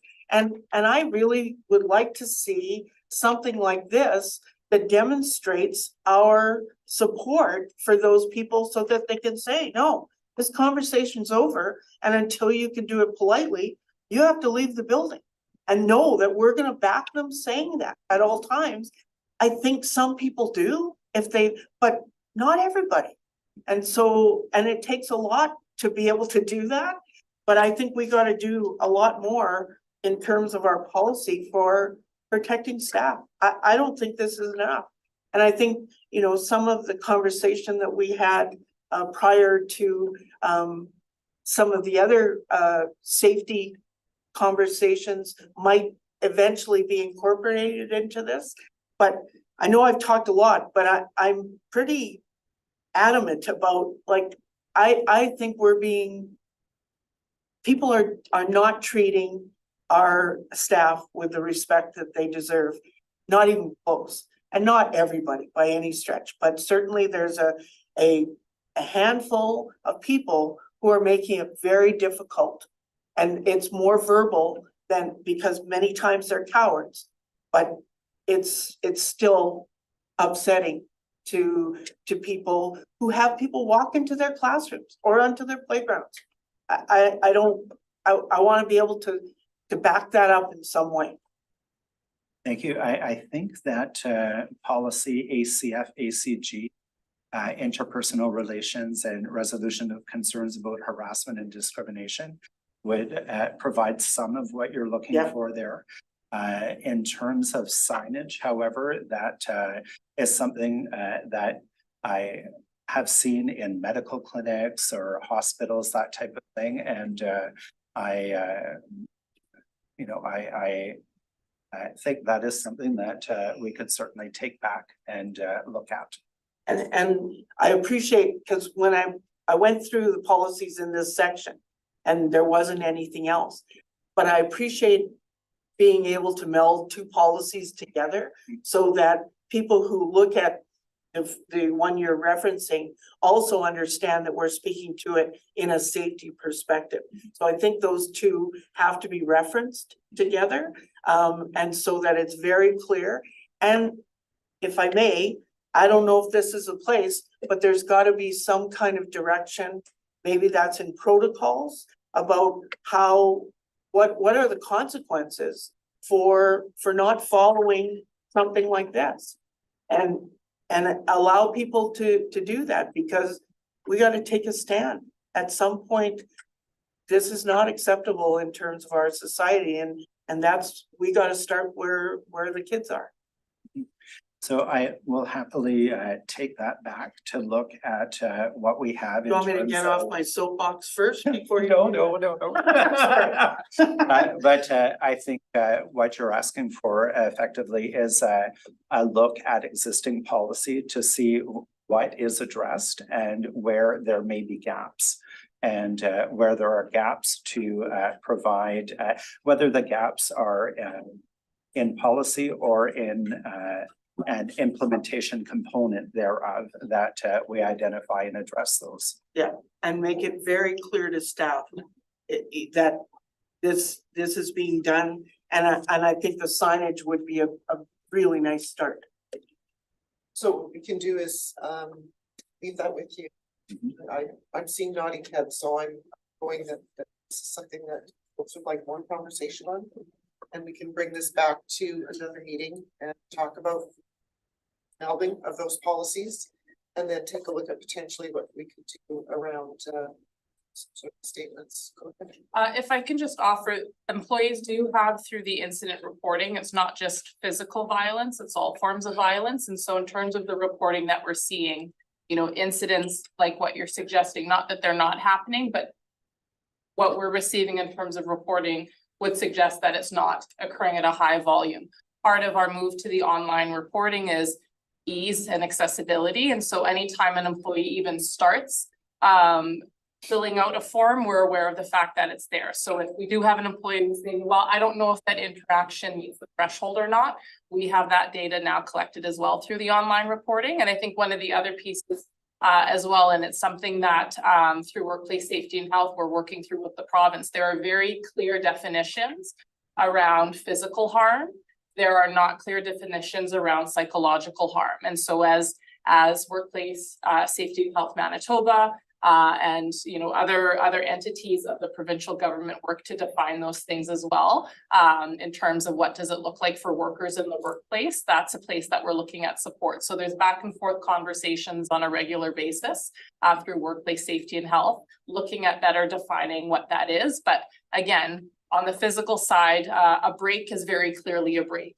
Whereas on the psychological side, the impact of an incident is really more subjective. And so we do have employees where, you know, if it is psychological harm, we do have reports on that. But I would say that based on the data that we currently have around workplace incidents, the type of incident you're describing is not one that we're seeing frequently. And I think, Michelle, that's part of my concern, is that I think some of this behavior has become so normalized in our society. And I'm not suggesting that this is worse in Louis Riel, not by any stretch. It just happens that I don't have a life outside of educators. And so, which, you know, there's a moment of silence for me. It just appears to be happening all across the province. And because it's being normalized, people aren't reporting it because they're just accepting that this is the way it is now. And that's my fear, is that unless we stand up and say, no, that isn't normal, and that's not going to be made normal. And the fact that we're working provincially is perfect. And easier access to reporting is also fantastic. But I just don't know that people are really understanding that they don't need to be dealing with that. I'm worried about that. And that's fair. So good conversation all around, and several opportunities to bring things back to future meetings. And thank you for the folks that asked questions and were providing some context. Would there be any space within this policy to consider issues related specifically to road violence in parking lots and streets? I bring that up because the nature of that problem isn't one that would be usually would be somebody making a deliberate threat or attack or potential injury to someone. It would be more akin to reckless or irresponsible behavior in general in a professional environment on the part of the public, whether teachers, nearby residents, what have you, or even students in some settings. And I was wondering if that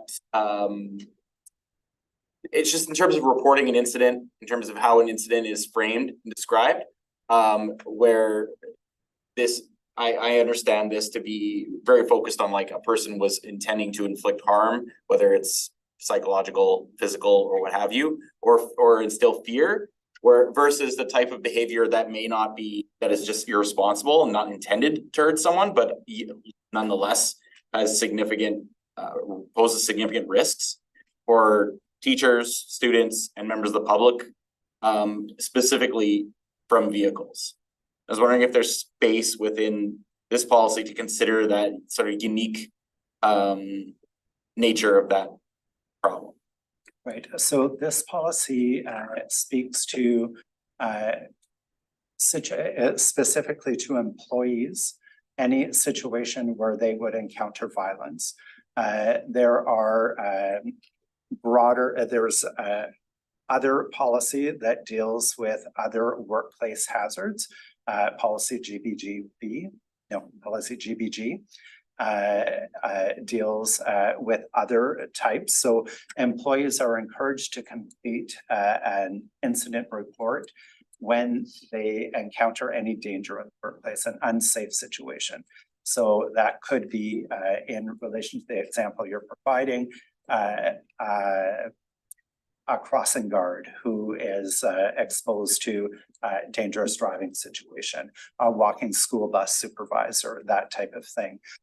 Teacher who is doing supervision in the parking lot in the morning. All of those things would be situations that would be reportable under this form. Thank you. All right, the next one is policy GCCAB-DCB.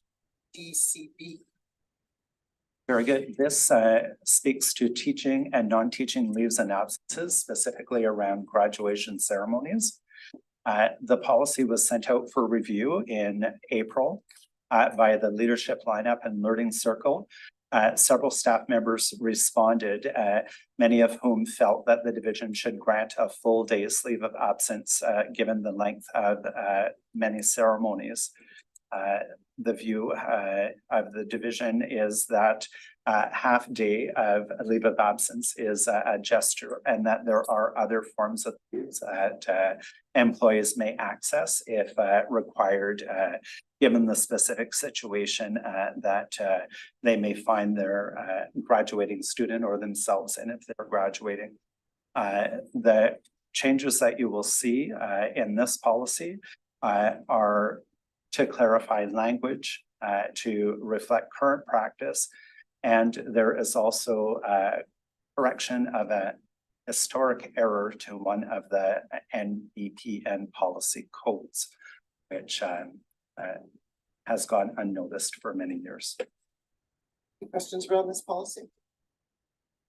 All right, policy IHC. This is the policy that Superintendent referencing the end of section 9. This has a very long title that is affectionately known as the field trip policy. This policy is being updated to reflect current practice and updated provincial expectations under the Manitoba Physical Activities Safety in Schools program.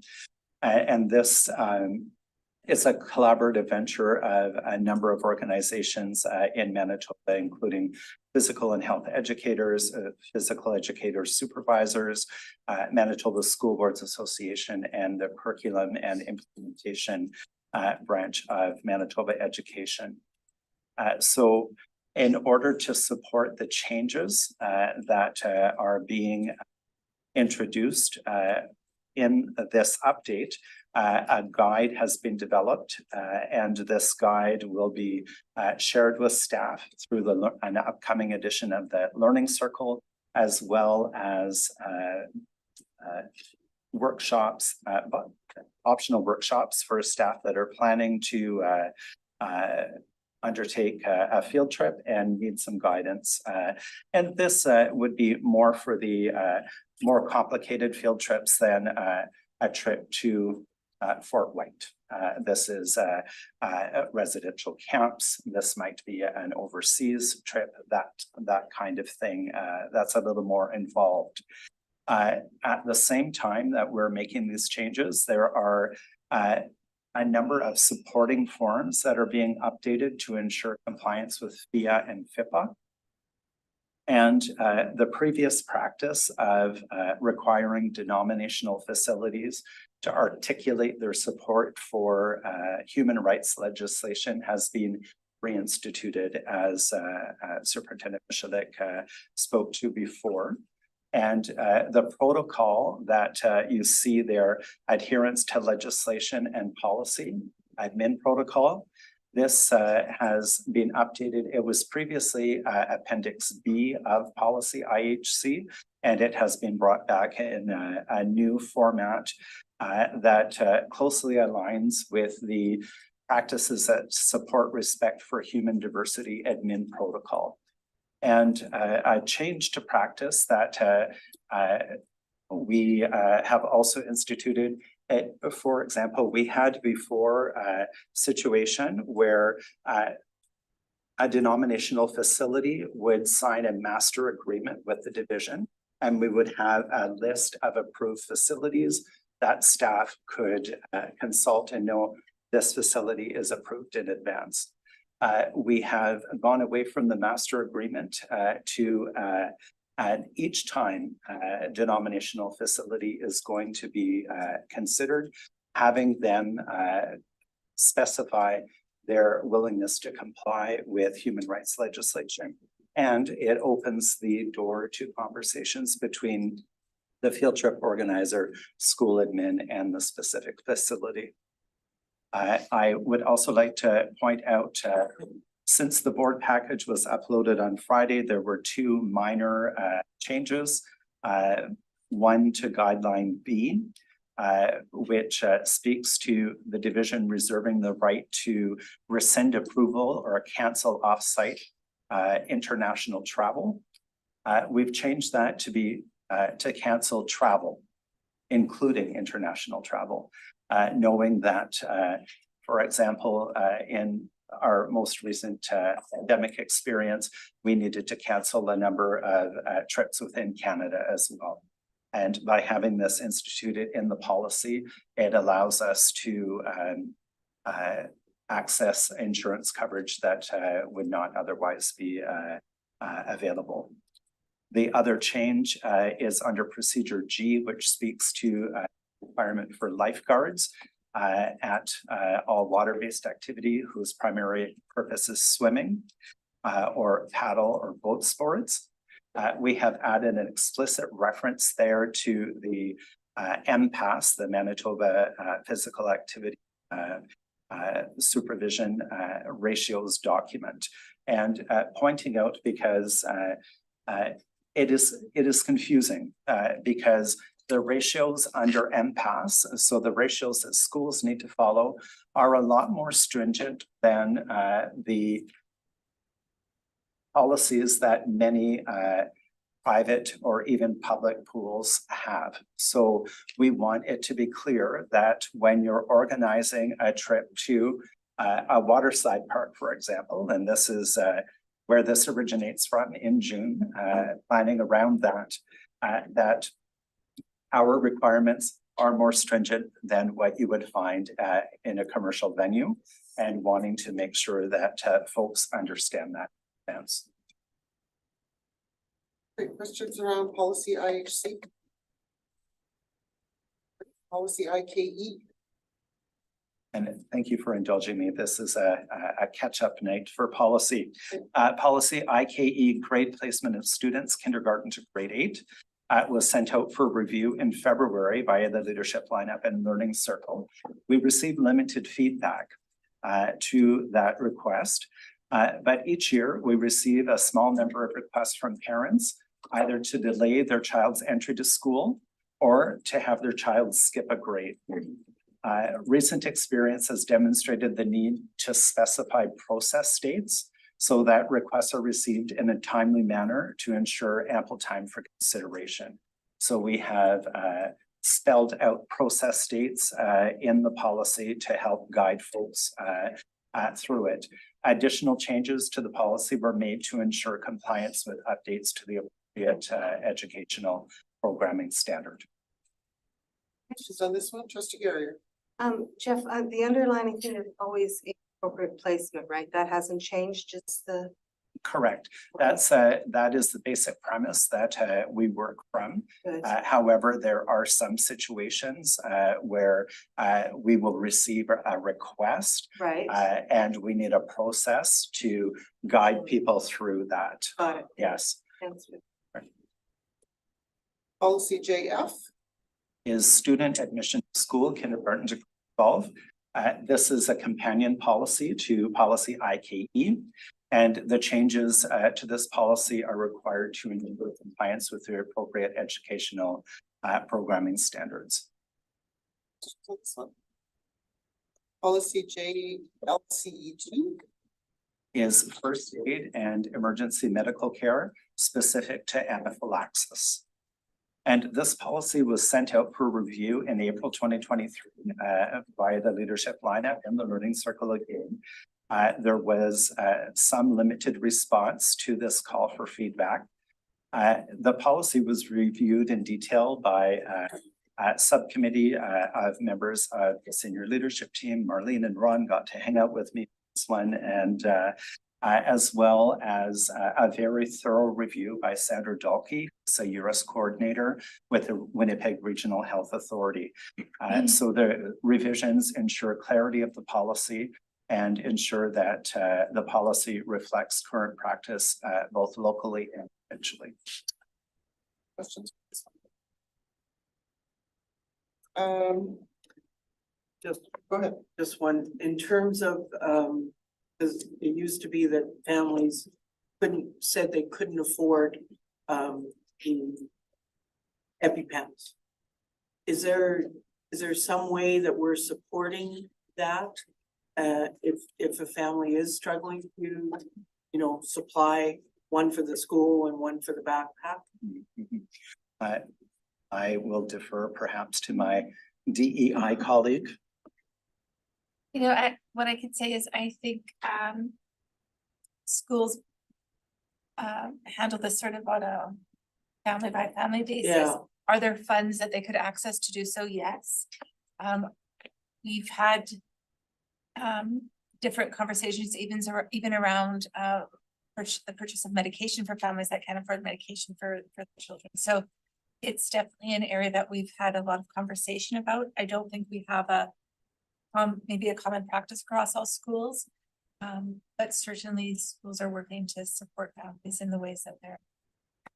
That just always, with the anaphylaxis, that seems to be one of the most common scenarios. Then they're left to say, do I use somebody else's? Yeah. And, right? So trying to avoid that. My question would be, there's a 2.4.2.8. Put it under page 7. Student does not have an epinephrine auto injector available at school. Inform the parent guardian that the student does not qualify for Eurus Group B support. In the event of an emergency, an ambulance will be called to transport the student to the hospital. So that's specifically to a situation where a parent refuses to provide an EpiPen or other device for their student, and essentially is a disclaimer saying if the parent is not willing to engage in the Eurus planning process for their child, then the only recourse the school would have to support them is to call 911. We would not use another student's EpiPen on them. That is part of the training that we receive. It raises ethical considerations.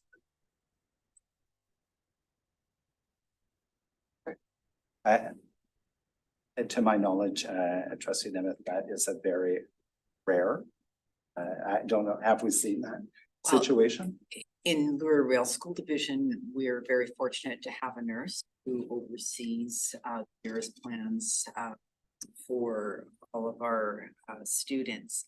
And I do know that the nurse will liaise with home health and find other avenues to support access.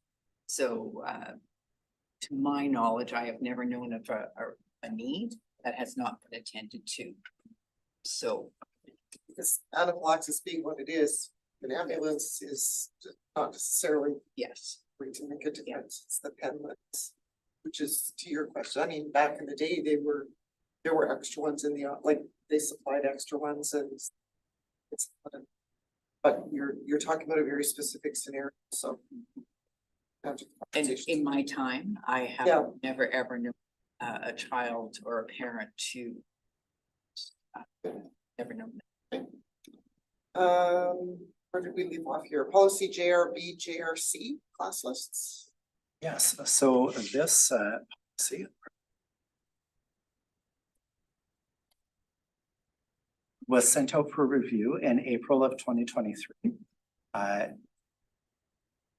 It was reviewed by Ron and myself in detail, as well as the division's legal counsel.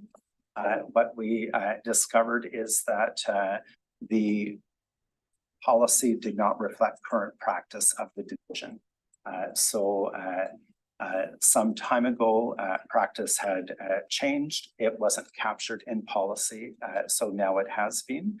The formal ways that class lists are shared are to parent councils of schools, only if a parent authorizes it, or to classmates, parents, again, only if authorized. So these are authorizations that parents give at the time of registration and update annually. and can withdraw at any time, but this has been captured in the policy. We have also added into the policy some specific situations where personal contact information is mandated to be released under Child and Family Services Act, or where there is a discretionary release under FIPA to a law enforcement agency. Any questions on this one at all? All right, the recommendation then is that the following list of policies be amended. Policy GBA, Safe Work Environment Violence Prevention. Policy GCCAB, CB, Teaching and Non-Teaching Leaves and Absences Graduation Ceremonies. Policy IHC, Extended Instructional Programs, Activities, Off-School Site Education, Supporting Administrative Protocol Supervision Ratio, and Administrative Protocol Adherence to Legislation Policy. Policy IKE, Grade Placement of Students, Kindergarten to Grade 8. Policy JF, Student Admission to School, Kindergarten to Grade 12. Policy JLCE2, First Aid and Emergency Medical Care Anaphylaxis. And Policy JRB, JRC Class Lists Protection. Second, moved by Trustee Garrier, second by Trustee Sigurdsson. We went through and asked questions, so I'll call the question. All those in favor? Any opposed? Oh, okay, sorry, can I just ask for clarification? Sure. So that first one, that first policy, if there's going to be more overhaul, am I voting yes, because that's included in that based on so what you're and clarification? What you're voting on is the edits that have been brought to us tonight. Okay. Follow-up conversation based on some of your questions that you asked. Thank you. Should clarify that, sorry. We voted and the motion is carried. Thank you. Steve Palmquist. Just a quick, I know voted for the item and thank you. I've just been ruminating on the subject since I asked my question earlier. Do we have anything standalone setting aside the violence and workplace safety, but any kind of like code of conduct, traffic safety, like specific policy to behavior expectations in and around LRSD schools? Like, do we have a policy that touches on that specifically? We wouldn't have policy that specifically addresses that, to my knowledge. I do know that each school develops a traffic plan relative to their specific building in terms of approved drop-off locations, that type of thing, conventions. At Ecalgio, for example, there's school traffic is one way around the school, although the streets are not dedicated one way. We have an approved traffic flow that parents are educated on to ensure that traffic runs smoothly and safely at arrival and dismissal times. Like, I wonder if it might be appropriate to have some kind of, even just like a statement of values along those lines in similar fashion as statements about violence in the workplace, harassment are, they overlap with existing laws and social norms that are, you know, beyond the LRSD, of course, but there's value in restating them and emphasizing them. And I wonder if there would be a avenue, no pun intended, for some kind of policy or document or statement of principles along those lines that the LRSD could consider for the future. Yeah, I think what I would point to in that case is under the multi-year strategic plan, objective 4.2, expanding safe, active, and equitable transportation to and from school. That could perhaps form part of the work that we do in that area. Yeah, that'd be great. And visiting something along the lines specifically of something that would enable a school principal to say, you know, you, sir, have violated the Uriel School Division safe school vicinity policy, something like that in a certain circumstance. that maybe doesn't meet the standard of violent attack, but is nonetheless inappropriate. In any case, I've spoken enough on this. Something to ruminate on. You have a response here? Well, Assistant Superintendent Anderson mentioned our multi-year strategic plan, but we also have we do have statements. We have done work in the area of safe routes to school, and we've and the board has invested in this area to take to ensure safe routes to school, and so we opportune to bring back to the board table some of that work that isn't so long ago, but was pre-pandemic and a part of another board's mandate, and how it will build on that work in this strategic action in our plan. That would be great. Item 10.2, policy GCCABGDCG. Very good. Thank you very much. This policy is coming before you this evening for consideration for first reading. This is a new policy that seeks to support the division's commitment to diversity, equity, inclusion. And during the policy review process that I referenced in my last report, when feedback was provided about leave for graduation ceremonies, respondent inquired, would the board consider a similar policy granting a half day of leave to a staff member who is attending their Canadian citizenship ceremony? And that was the dawn of this policy. It is before you for first reading, and we will, as part of the policy development process, if first reading is granted, then send it out for community consultation and feedback. So the motion then is that policy CCABGDCG, teaching and non-teaching leaves and absences, citizenship ceremonies, reviewed by the policy review, receive first reading and be further reviewed in committee and brought back for second and third reading at a seconder, please. Trustee Nordheim, seconds. Trustee Sigurdson, any questions on this? Seeing none. Oh, Trustee Sigurdson, sorry. Just that it seems like a no-brainer. I think we could probably go right to second and third reading pretty quickly. Imagine there's anyone who would object to this. Possibly, but that's the process, the policy review process, so of course we'll stick with it. All those in favor? Just looking ahead. See you later. Anyone opposed? That's carried, thank you. Correspondence, there is correspondence received from the Education Funding Branch, and also correspondence from the Manitoba School Boards Association. I would encourage folks to take a look, especially at the President's Bulletin from CSBA and the bulletin. It's all important. Read it all. Any questions on any of this that we've come to us? All right, that takes us to public question period. I'm not sure if there's anybody online that has questions at this point. You're welcome to raise your hand or hit your microphone and ask a question related to today's meeting. Oh, I don't see anything. Right, seeing no questions, that brings us to the end of the agenda for this evening, and we are adjourned. Thank you, everyone.